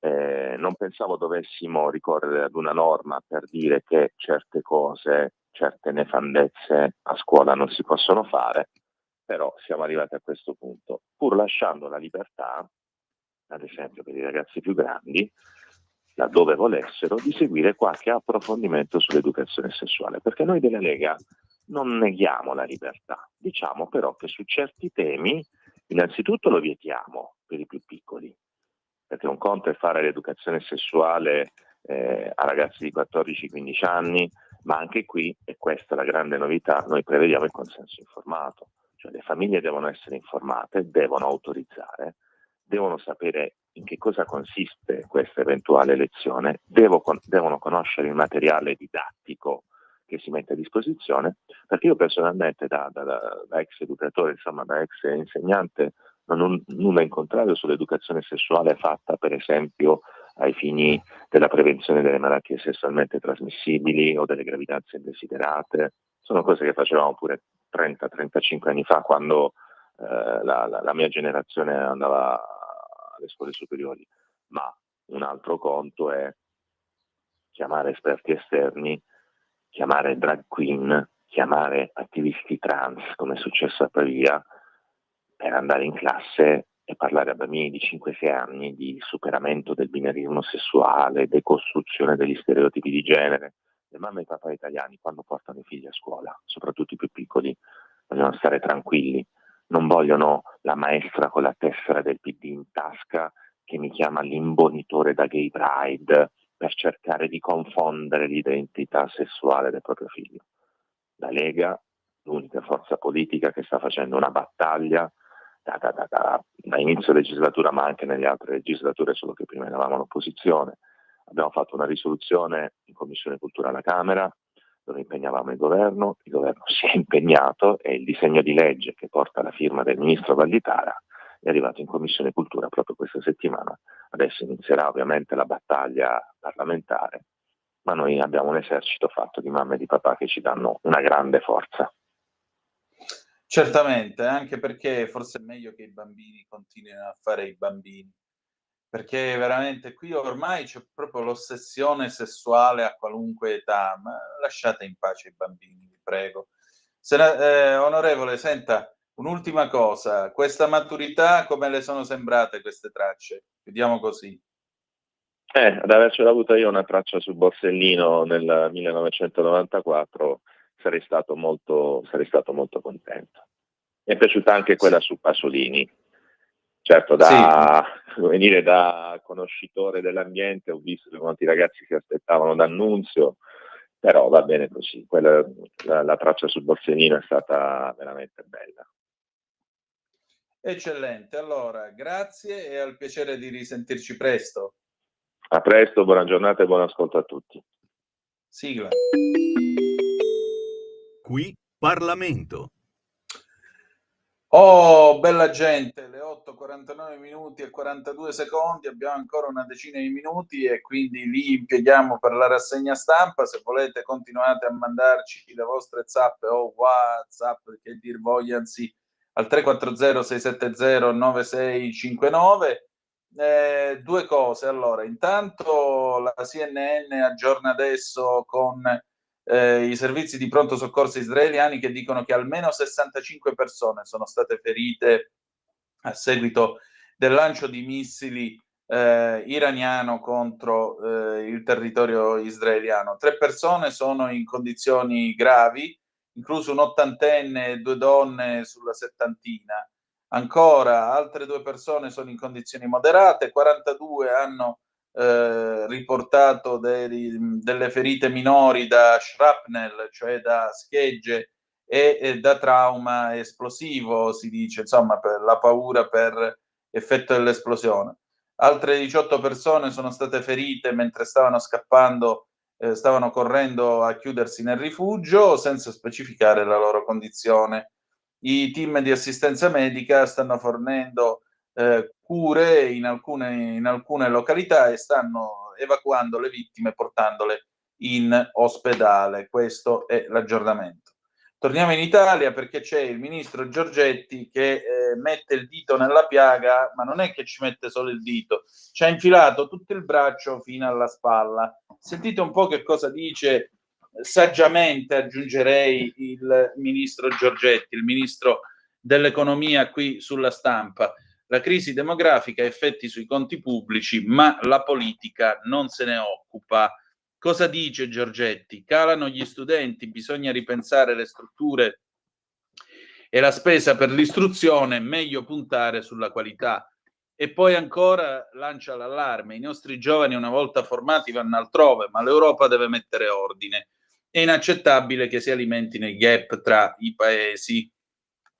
Che altro dice il ministro dell'economia? Dice che i giovani che non fanno più figli, laureati che lasciano l'Italia e non ritornano, imprese che non hanno un ricambio generazionale rischiano di chiudere, le aree interne abitate solo da anziani, calo degli alunni alle elementari, una politica migratoria di retroguardia. Sono le cause che stanno portando allo spopolamento dell'Italia, tema che la politica conosce bene ma non affronta, nonostante le promesse da campagna elettorale, gli allarmi per debito pubblico e welfare. Il ministro dell'economia Giancarlo Giorgetti all'inizio della legislatura ha tentato di aprire un dibattito con una provocazione: zero tasse per chi fa figli. Un titolo per i giornali che si è esaurito dopo pochi giorni, perché il governo stesso non aver messo sul piatto risorse consistenti e misure concrete per combattere la denatalità o la fuga all'estero dei giovani. Ieri, scrive la Stampa, nel corso di un'audizione davanti alla commissione d'inchiesta sulla transizione demografica, Giorgetti ha sferzato il Parlamento. Tutta la classe politica ha presente il problema, ma tende deliberatamente ad accantonarlo. Lo spopolamento è drammatico e viene ignorato. I fattori demografici influenzano i saldi di finanza pubblica, la sostenibilità del debito, hanno ricadute sul tasso di crescita, sul sistema pensionistico e sulla sanità. Tra i numeri elencati dal ministro emerge come il fenomeno sia più grave nel Mezzogiorno, dove 3,4 milioni di abitanti potrebbero mancare all'appello entro il 2050 e 7,9 entro il 2080, ma nel medio e lungo periodo il calo sarà ovunque. Nel 2024 la fecondità è rimasta stabile al centro rispetto all'anno precedente, 1,12 figli per donna, mentre Mezzogiorno e Nord hanno sperimentato una contrazione. Il Sud ha raggiunto un nuovo punto di minimo, 1,20. Il Nord è già un gradino sotto e si attesta a 1,19. Il declino demografico ha determinato anche una perdita di studenti. Nell'ultimo quinquennio si conta una riduzione di oltre il 5% degli alunni. Il calo riguarda la scuola dell'infanzia e la scuola primaria. Viene parzialmente compensato dal progressivo incremento degli stranieri. Una fotografia che spinge Giorgetti a immaginare un ripensamento delle strutture, del personale e della spesa che nel futuro sarà assegnata all'istruzione. Considerando il loro ridimensionamento quantitativo, sottolinea, sarà necessario puntare a una migliore qualità. Questo è quello che dice saggiamente il ministro Giorgetti, saggiamente, torno a ripetere, chissà se verrà ascoltato. Ma non c'è solo questo, sul Quotidiano di Sicilia si parla di lavoro e c'è questa interessante inchiesta sul salario minimo. Il salario minimo in Italia è già presente nei contratti, basta applicare i contratti collettivi nazionali di lavoro e rendere i controlli tempestivi. In UE è assente in altri 4 paesi, Austria, Danimarca, Finlandia, Svezia, dove il lavoro è ben tutelato. E allora andiamo a vedere che cosa c'è scritto. I salari minimi tutelano i lavoratori da salari bassi ingiustificati e garantiscono parità di condizioni per le aziende. Si apre così il report salari minimi nel 2024 realizzato da Eurofound su dati Eurostat. Tra i 27 Stati membri dell'Unione Europea, ben 22 hanno un salario minimo nazionale, con uno talvolta più di una tariffa che stabilisce una base di partenza. Inoltre i contratti collettivi vengono utilizzati per regolamentare ulteriormente le retribuzioni e solitamente stabiliscono tariffe superiori al salario minimo nazionale. Come si legge ancora nel report, nei restanti 5 Stati membri, Italia inclusa, i salari minimi sono stabiliti da contratti collettivi settoriali che includono un'ampia copertura dei lavoratori di questi paesi. Nel 2023, mentre il Paese infuriava il dibattito sulla proposta di legge dell'opposizione per introdurre il salario minimo da 9 euro lordi l'ora in Italia, il Quotidiano di Sicilia poneva l'accento sull'urgenza di una legge sulla rappresentanza sindacale che rappresenta ancora oggi il nocciolo della questione, insieme a un confronto serio sui prezzi dei beni che giornalmente le famiglie sono costrette a sostenere e il salario medio annuale. Andando infatti a dividere il salario medio annuale del 23 con l'indice del livello dei prezzi per la spesa finale delle famiglie, viene fuori una speciale classifica che ci vede all'ultimo posto tra i 4 grandi paesi UE.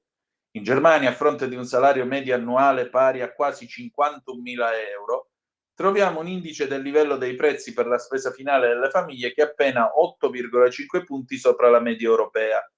In Italia invece si percepiscono meno di 33.000 euro e ci troviamo appena 2 punti sotto la media europea dei prezzi.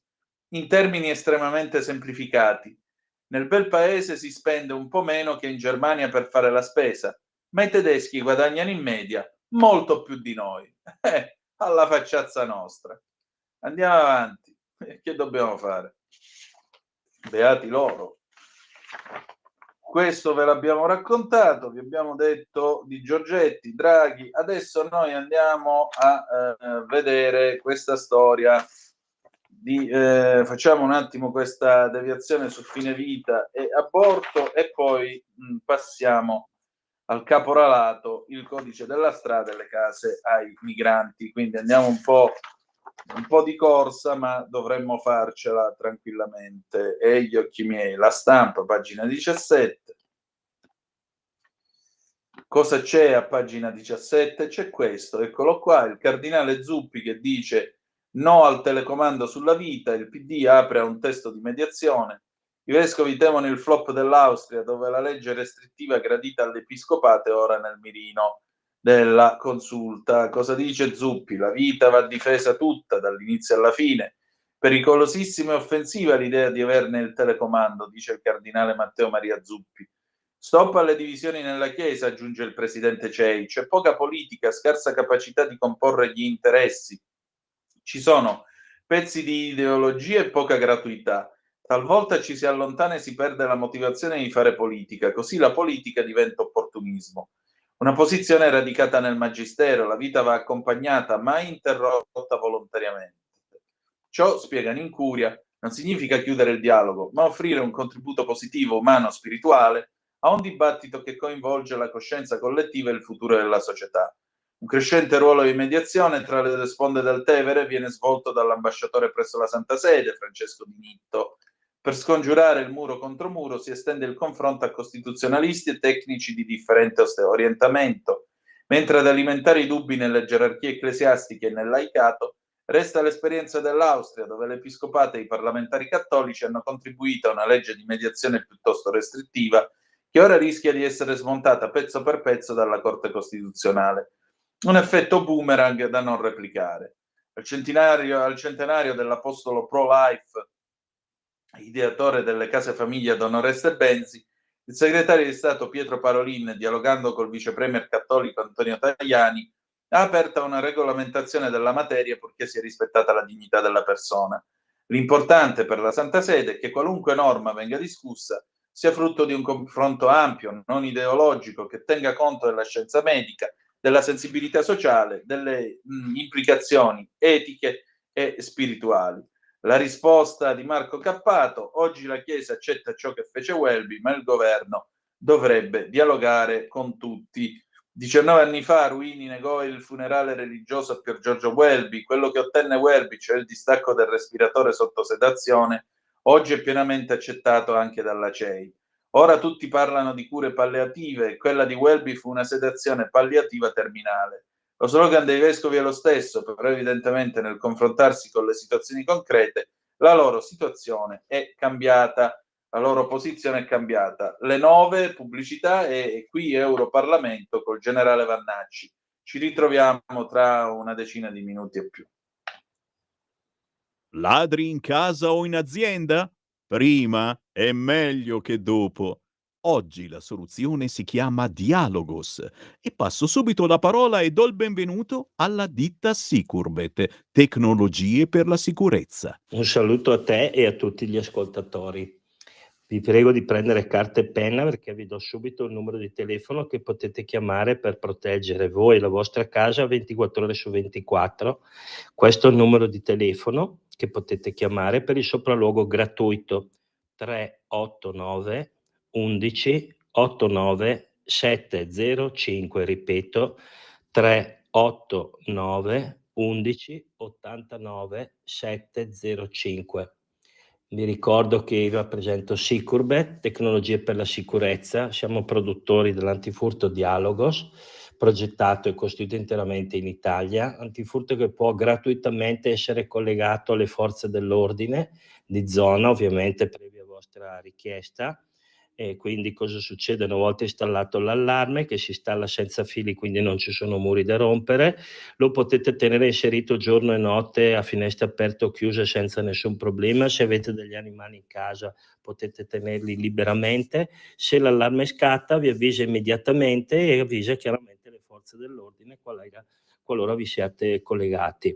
Ripeto il numero di telefono 389 11 89 705. Vi ricordo che l'antifurto è anche coperto da una garanzia integrale totale per 2 anni con sostituzione gratuita del prodotto nel caso si dovesse guastare. Una garanzia del genere so che non la offre nessuno, ecco, per cui voi valutate. Abbiamo varie soluzioni, chiaramente anche videocontrollo, quindi telecamere, sensori da giardino, telecamere intelligenti e via dicendo. Vi ripeto il numero di telefono che è 389 11 89 705. Un saluto a tutti e ricordatevi sempre che prima è meglio che dopo. Ladri in casa? Installa Dialogos 389 11 89 705. Dialogos è l'antifurto senza fili che ti permette di stare in casa con l'allarme inserito, anche ai tuoi amici animali. Chiama il numero 389 11 89 705. Antifurto Dialogos e sei protetto 24 ore su 24. 389 11 89 705. Sicurbet. Prima è meglio che dopo. Qui Europarlamento. Benvenuti su Radio Libertà, canale TV 252 Radio DAB. Ospite di oggi a cui Europarlamento l'onorevole generale Roberto Vannacci, europarlamentare della Lega e vice segretario federale. Benvenuto. Buongiorno a tutti gli ascoltatori di Radio Libertà e buongiorno a lei. Allora, partiamo subito con l'Europa. Nel dibattito europeo si parla tanto di Green Deal, di misure per ridurre le emissioni, mentre dall'altra parte del mondo, in particolare India e Cina, le stanno aumentando. Quali conseguenze concrete rischiano i cittadini e le imprese italiane? Io l'ho detto tante volte, il Green Deal è la più grande truffa che l'Occidente e soprattutto l'Europa ha subito dal dopoguerra a oggi. Ci ha fatto spendere miliardi di euro che avrebbero potuto essere investiti in sanità, in occupazione, in lavoro, in sicurezza, in contrasto all'immigrazione, per non ottenere alcun risultato dal punto di vista ecologico. Se lei vede le statistiche, le emissioni di gas clima alteranti dal 1992, anno in cui c'è stato il congresso di Rio e in cui è cominciata quest'idea del Green Deal, che è poi maturata con queste leggi e normative assurde, le emissioni di gas clima alteranti non hanno fatto altro che aumentare e continueranno a aumentare secondo le proiezioni dell'Energy International Association per i prossimi 40 anni, e lo vediamo chiaramente. Nonostante in Europa siano state imposte con dei regolamenti e delle direttive assurde, delle limitazioni incredibili alle attività produttive, alle attività industriali, alle attività agricole e zootecniche, il resto del mondo, come direbbe qualcuno, è fascista perché se ne frega e continua a emettere come se non ci fosse un domani. Nel 2023 la Cina ha costruito 2 centrali a carbone a settimana, circa 100 centrali a carbone in un anno. E la stessa cosa possiamo dire dell'India, nella quale il premier si vantava dell'utilizzo smodato del carbone che darà progresso all'India. Queste erano le sue parole, le parole di Moody. Mentre noi come europei continuiamo a centellinare l'impiego dei combustibili fossili, continuiamo a mettere vincoli e gabelle agli impianti produttivi, abbiamo favorito la delocalizzazione delle industrie dall'Europa all'Asia, dove non abbiamo risolto nulla, perché le stesse cose che producevamo noi con procedure sicuramente molto più virtuose sono prodotte adesso in Cina o in altri luoghi, inquinando molto di più. Poi i prodotti noi li riimportiamo pagandoli molto di più di quanto non li pagassimo precedentemente. A questo si aggiungano le assurdità, per esempio, della legge sulla deforestazione della natura, che pur basandosi su principi corretti, a tutti noi piacciono gli alberi, piacciono le foreste, porta a dei risultati assurdi che potrebbero per esempio compromettere l'industria conciaria, di cui in Toscana per esempio rappresentiamo l'eccellenza nel mondo, ma non solo in Toscana, anche in Veneto. Siamo dei produttori di pellame soprattutto e nelle Marche, per quanto riguarda scarpe, per quanto riguarda la moda, per quanto riguarda anche il comparto automotive, che siamo riconosciuti in tutto il mondo. Ecco, il giorno in cui andrà in vigore questa legge, che noi orgogliosamente abbiamo ritardato, la cui applicazione è stata orgogliosamente ritardata grazie anche ai nostri voti di un anno, anche questo comparto rischierà di andare in crisi.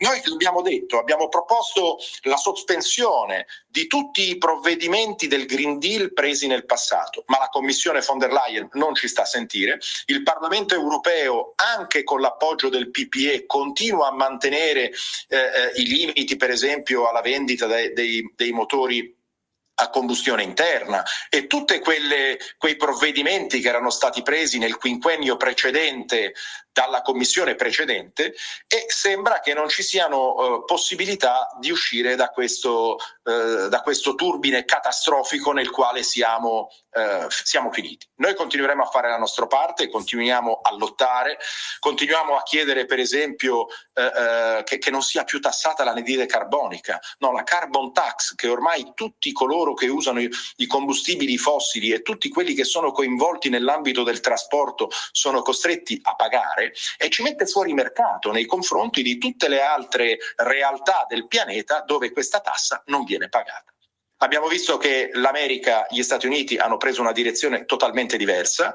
Trump ha imposto uno stop immediato a questi provvedimenti riguardanti il Green Deal.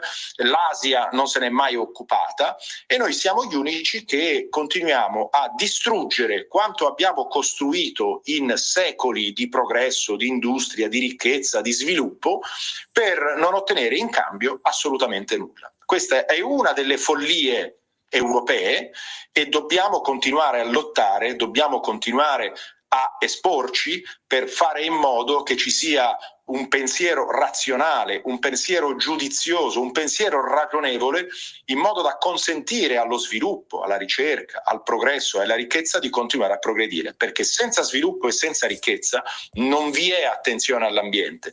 E questo basta una constatazione banale, basta andare a vedere i paesi poveri quanto sono rispettosi dell'ambiente, quanto siano rispettosi della natura. Non lo sono per niente, perché rispettare l'ambiente e la natura richiede fondi, richiede risorse. E se non si hanno questi fondi e queste risorse grazie al progresso e allo sviluppo, non si può essere rispettosi della natura. Ecco, sempre rimanendo sul tema Europa, a breve il Parlamento europeo si esprimerà sulla richiesta avanzata da Orban di revoca dell'immunità parlamentare a Ilaria Salis. Lei parla di vendetta politica, ma si tratta veramente di vendetta politica o c'è altro? Guardi, la politica in questo caso non c'entra assolutamente nulla. La signora Salis è indagata per avere commesso un reato odiosissimo e estremamente grave, che è quello di essere andata in un paese come l'Ungheria per andare a spaccare la testa a una persona che non la pensava come lei. Questo reato sarebbe stato commesso notevolmente prima che lei stessa avesse ricevuto lo status di parlamentare europeo e quindi il diritto all'immunità. Ma questa immunità, no, ammesso e non concesso che si tratti di discuterla, non copre i reati comuni. L'immunità parlamentare serve per difendere il deputato o il parlamentare nell'attività nello svolgimento delle attività parlamentari. E non mi risulta che andare in giro a spaccare la testa alla gente sia un'attività parlamentare. Questa immunità serve per esempio a proteggere un deputato durante un suo intervento in aula ed evitare il rischio che possa essere accusato di offesa o di diffamazione, no? Mentre svolge la sua attività politica, e quindi si dà la priorità, la prevalenza alla libertà di espressione e di parola rispetto alle possibili accuse che ne possano derivare. Questo è il ruolo dell'indennità parlamentare. Giustifica furti, violenza, deturpazioni o comunque reati comuni che esulano dall'attività parlamentare. Quindi non solo Ilaria Salis non ne aveva diritto perché ha commesso il reato notevolmente prima di avere lo status di parlamentare, ma non ne avrebbe diritto neanche adesso, perché comunque l'attività di violenza contro altre persone non è un'attività parlamentare. Inoltre, lei dice che questa azione di richiesta di rimozione dell'indennità è una lotta politica. Non c'entra nulla, non c'è nulla di politico in tale richiesta. È la richiesta di un sistema giudiziario di un paese democratico membro dell'Unione Europea. E quando la Commissione Iuri, che dovrà valutare questa richiesta, si esprimerà, non ha il compito di giudicare i sistemi giudiziari dei paesi appartenenti all'Unione Europea, così come lascerebbe intendere Ilaria Salis dicendo che il sistema giudiziario ungherese non è democratico. La Commissione si deve esprimere solamente sulla opportunità, termini di regolamento, che questa signora mantenga o non mantenga l'immunità. Questo è il compito. E quando si esprimerà il Parlamento in seduta plenaria, sempre riguardo l'immunità di Ilaria Salis, sarà lo stesso discorso. Non ha il compito di esprimersi sui sistemi giudiziari di altri paesi, ma solo di verificare e di votare qualora a norma e a regolamento dell'Unione Europea Ilaria Salis meriti o abbia diritto a mantenere l'immunità. E così non è, perché non vi è alcuna ragione e alcun motivato motivo che lei la mantenga. Come abbiamo detto, mancano tutti quanti i presupposti affinché lei la mantenga. Quindi invece di fare questo proclama coram populo come ha fatto, strappalacrime sui social, lei avrebbe dovuto pensarci prima.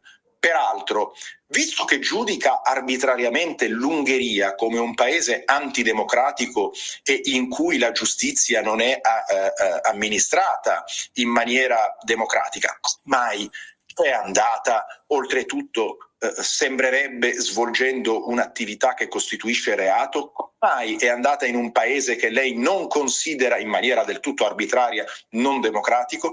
Ecco, se invece fosse mantenuta l'immunità Ilaria Salis, si compierebbe un'ulteriore discriminazione, perché si discriminerebbe tutti gli altri cittadini che non sono coperti da questa indennità, da questa immunità, e che eventualmente avessero commesso lo stesso reato. A Ilaria Salis bisognerebbe concedere questa esenzione, questo essere sopra le parti, solo per questo infame e sciagurato espediente utilizzato nell'eleggerla parlamentare europeo per tirarla fuori di galera, dove avrebbe dovuto rimanere in attesa di andare alla sbarra. Ecco, e invece agli altri cittadini che dovessero commettere lo stesso reato, questo beneficio non sarebbe concesso. Vede che ci sono tantissimi motivi affinché questa immunità venga rimossa, ed è giustissimo che Ilaria Salis dimostri la sua innocenza, perché io mi auguro che sia innocente, nelle sedi opportune, ovvero nelle sedi giudiziarie dell'Ungheria, che è lo Stato nel quale lei è accusata ed è indiziata di aver commesso questo reato.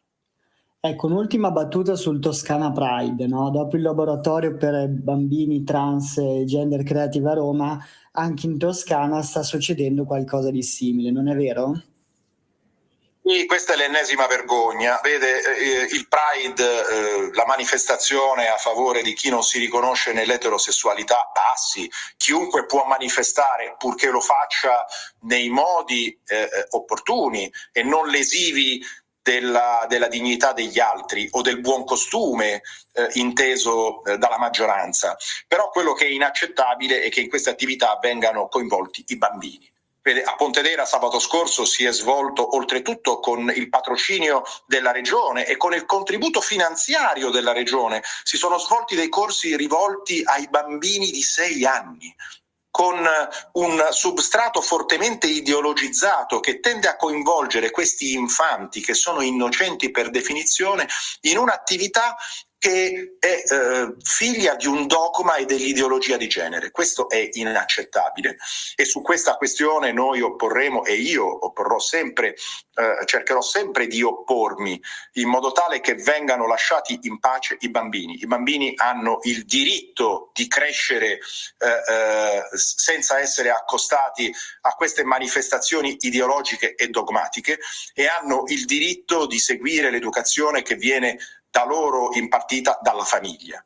Questi tentativi di coinvolgere l'infanzia sono scellerati e devono essere combattuti sia nell'ambito di queste manifestazioni, sia nelle scuole, sia nei luoghi pubblici, e soprattutto non meritano di ricevere il contributo di alcun organo pubblico o comunque istituzionale. Ma ci dice una seconda cosa che è assurda, no? E mi riferisco adesso a quello che dovrebbe succedere sabato prossimo a Pistoia, in cui in un giardino pubblico, che è il giardino di Montulvieto, che è normalmente frequentato da famiglie e da bambini, ecco, sabato prossimo sarà interdetto ai bambini e alle famiglie che lo vorranno frequentare, perché connesso con il Gay Pride vi sarà il concerto di Big Mama e di altri gruppi. Bene, chiunque vorrà entrare in questo giardino dovrà pagare un biglietto per assistere a questo concerto, e quindi tutti gli altri cittadini il giardino verrà interdetto, e questo potrebbe anche essere accettabile purché venga pagato il contributo sull'occupazione del suolo pubblico. Ecco, invece è stato esentato questo pagamento. Si tratta di circa 12.000 euro che dovrebbero entrare nelle casse del comune e che dovrebbero essere quindi questi fondi dei cittadini stesso di Pistoia, e questa cosa cosa è stata invece esentato da questo pagamento proprio per lo svolgimento di questo concerto, sottraendo soldi alla comunità pistoiese. Anche questo è inaccettabile. Se si vogliono fare le manifestazioni si facciano, ma che ognuno paghi il dovuto e che ci sia un ritorno nei confronti di tutta la cittadinanza riferito ai pagamenti per l'occupazione del luogo pubblico. Questi trattamenti di privilegio nei confronti di una minoranza sono assolutamente inaccettabili. Queste sono le problematiche afferenti al Gay Pride, non tanto la manifestazione in sé per sé, che è riconducibile, se condotta secondo le regole e le norme del vivere comune, tante altre manifestazioni che vengono svolte nella nostra bella nazione. Bene, grazie al generale Vannacci per il suo intervento e vi auguriamo un buon proseguimento sui canali di Radio Libertà.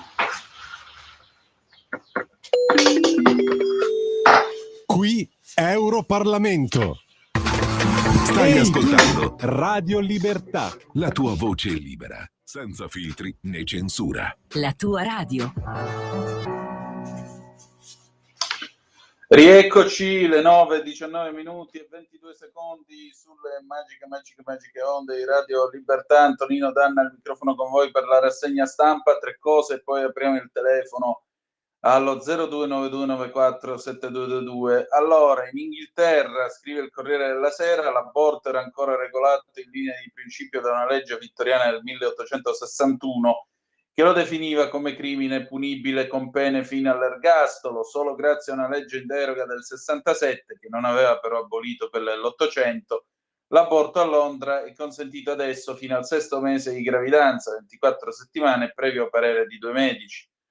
Il Parlamento di Westminster infatti adesso ha approvato a larga maggioranza con 379 voti a favore e 137 contrari la decriminalizzazione dell'interruzione volontaria di gravidanza. La deputata laburista che ha promosso l'emendamento, Tonia Antoniazzi, di origine italiana, ha proclamato che grazie a questa svolta non si vedranno più donne vulnerabili trascinate via dal letto d'ospedale dalla polizia perché sospettate di aver messo fine alle loro gravidanze.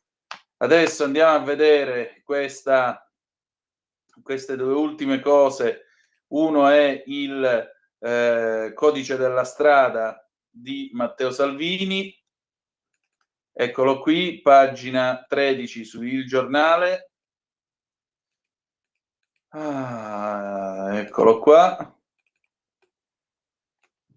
Nei primi 6 mesi i dati rilevati sulla strada danno ragione alla riforma del ministro. Pensate, meno 8,7% i morti per incidente stradale dall'entrata in vigore del nuovo codice, 55 in meno. Meno 5,6% le persone coinvolte in incidenti, i feriti sono 1.115 in meno. Meno 4% la diminuzione degli incidenti stradali grazie al nuovo codice. In pratica i sinistri calano a 1.423 da 35.209 a 33.786. Finiamo con cosa abbiamo ancora? L'ultima cosa, il caporalato, pagina 10 di Avvenire. È passato un anno dalla morte del povero Singh, eccolo qui, a Latina. E qual è il risultato dopo un anno, dopo i soliti mai più e tutto il resto? Questo: non è cambiato assolutamente nulla, come se la morte del povero Satnam Singh non fosse servita a niente. Gli stranieri restano sempre schiavi da sfruttare nei campi dell'Agropontino. Con voce ferma, non usa mezzi termini, Laura Hardip Kaur, origine indiana ma nata in Italia, segretaria della FLAI CGIL di Latina Frosinone, che ha preso a cuore la vicenda non solo come sindacalista ma anche dal punto di vista personale, instaurando un bel rapporto d'amicizia con Soni, moglie 24enne di Satnam Singh, 31 anni, bracciante agricolo abbandonato davanti all'ospedale di Latina con un braccio amputato e altre lesioni causate da un macchinario agricolo, è morto dopo 2 giorni di atroci sofferenze il 19 giugno di un anno fa. Siamo nella situazione di un anno fa e di sempre, riprende la sindacalista, con lavoratori che continuano a subire la stessa sorte di Satnam, anche se per fortuna meno grave, con decine di infortuni sul lavoro nei campi che neppure vengono denunciati. Vergogna! E adesso apriamo le telefonate allo 02 9294 7222. Pronto, chi è là? Sì, pronto, buongiorno, Gino. Ciao Gino. Da Roma. Ho sentito prima l'intervista del generale Vannacci che parlava del gay pride, di roba del genere. Ecco, nessuno però mette in rilievo quello che è successo a Roma col gay pride. Ad esempio il sindaco Gualtieri col bel tricolore che ha sfilato in prima fila e ha speso credo 80.000 euro di fondi del comune a favore di questa manifestazione.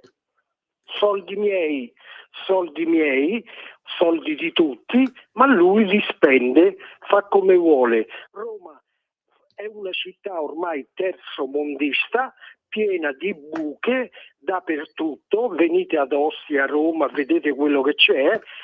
Ti viene il mal di schiena con la macchina a girare in macchina. Questo, ecco, per non parlare poi dei rifiuti.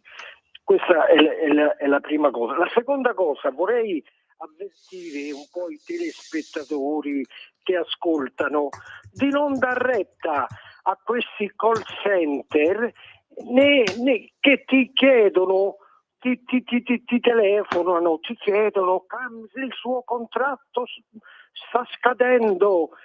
Sono tutte bugie. In questi call center si annidano proprio delle organizzazioni non troppo oneste. Anche su questo bisogna meditare e stare molto attenti, anche su questo. La ringrazio, grazie. Prego, ciao Gino, altra telefonata, pronto, chi è là? Pronto Danna, buongiorno. Ciao Mario, buongiorno. Allora, io Danna veramente di certi alleati veramente sono di una mediocrità assoluta. Levata la Lega che ha, diciamo, una classe dirigente adeguata con ottimi amministratori, in Parlamento c'è gente preparata come Borghi, come Bagnai, Molinari, Calderoli, che conoscono tutte le tecniche, e per non parlare degli altri ottimi amministratori. Ma come si fa a avere un alleato come Antonio Tajani? Ma voi l'avete visto in faccia, anche da un punto di vista, diciamo, lombrosiano, ne accetti questa licenza, va bene Danna? Ma un personaggio di così mediocre, così senza carisma, ma si può fare, glielo domando a lei, si può fare una dichiarazione come ha fatto lui l'altro giorno, che diceva a proposito del terzo mandato che anche Hitler e Mussolini sono stati eletti? Ma che mi vuole paragonare? Personaggi come Luca Zaia o il folcloristico, diciamo, De Luca a Hitler e Mussolini? Ma come te ne esci? Puoi dire che tu sei contrario al terzo mandato per altre ragioni, ma non che tu gli vai a dire a Salvini che vuol dire anche Hitler e Mussolini sono stati eletti. Ma che paragone è? Luca Zaia è uguale a Hitler e a Mussolini? Il folcloristico De Luca è uguale a Hitler e Mussolini? Per carità, fa ridere, a me è un uomo da cabaret, ma non è Mussolini né Hitler.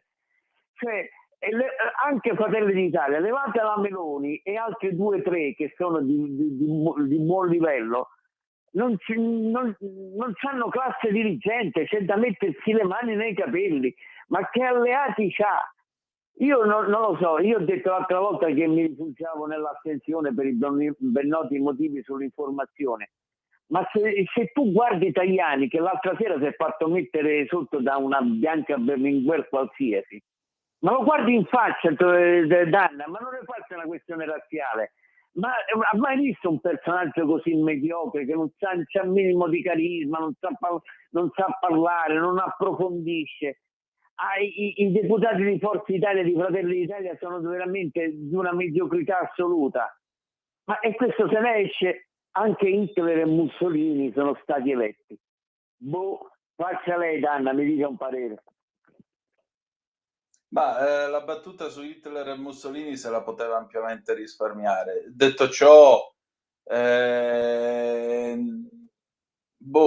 tu gli hai rovesciato addosso tutta una serie di valutazioni. Io personalmente non le condivido. Se è diventato vicepresidente del Consiglio e ministro degli esteri, così mediocre non deve essere.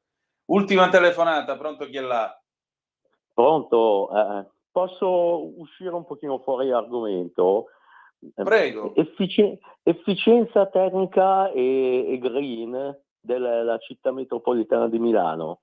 Mi comunicano che arriverà un ispettore della provincia a verificare la caldaia di casa, chiedendo codice fiscale, bollette degli ultimi 5 anni, dati catastali dell'immobile, libretto di manutenzione, eccetera, dal 1/8/2020 al 31/7/2024. Ma mi sembra una cosa da DDR più che da città metropolitana di Milano.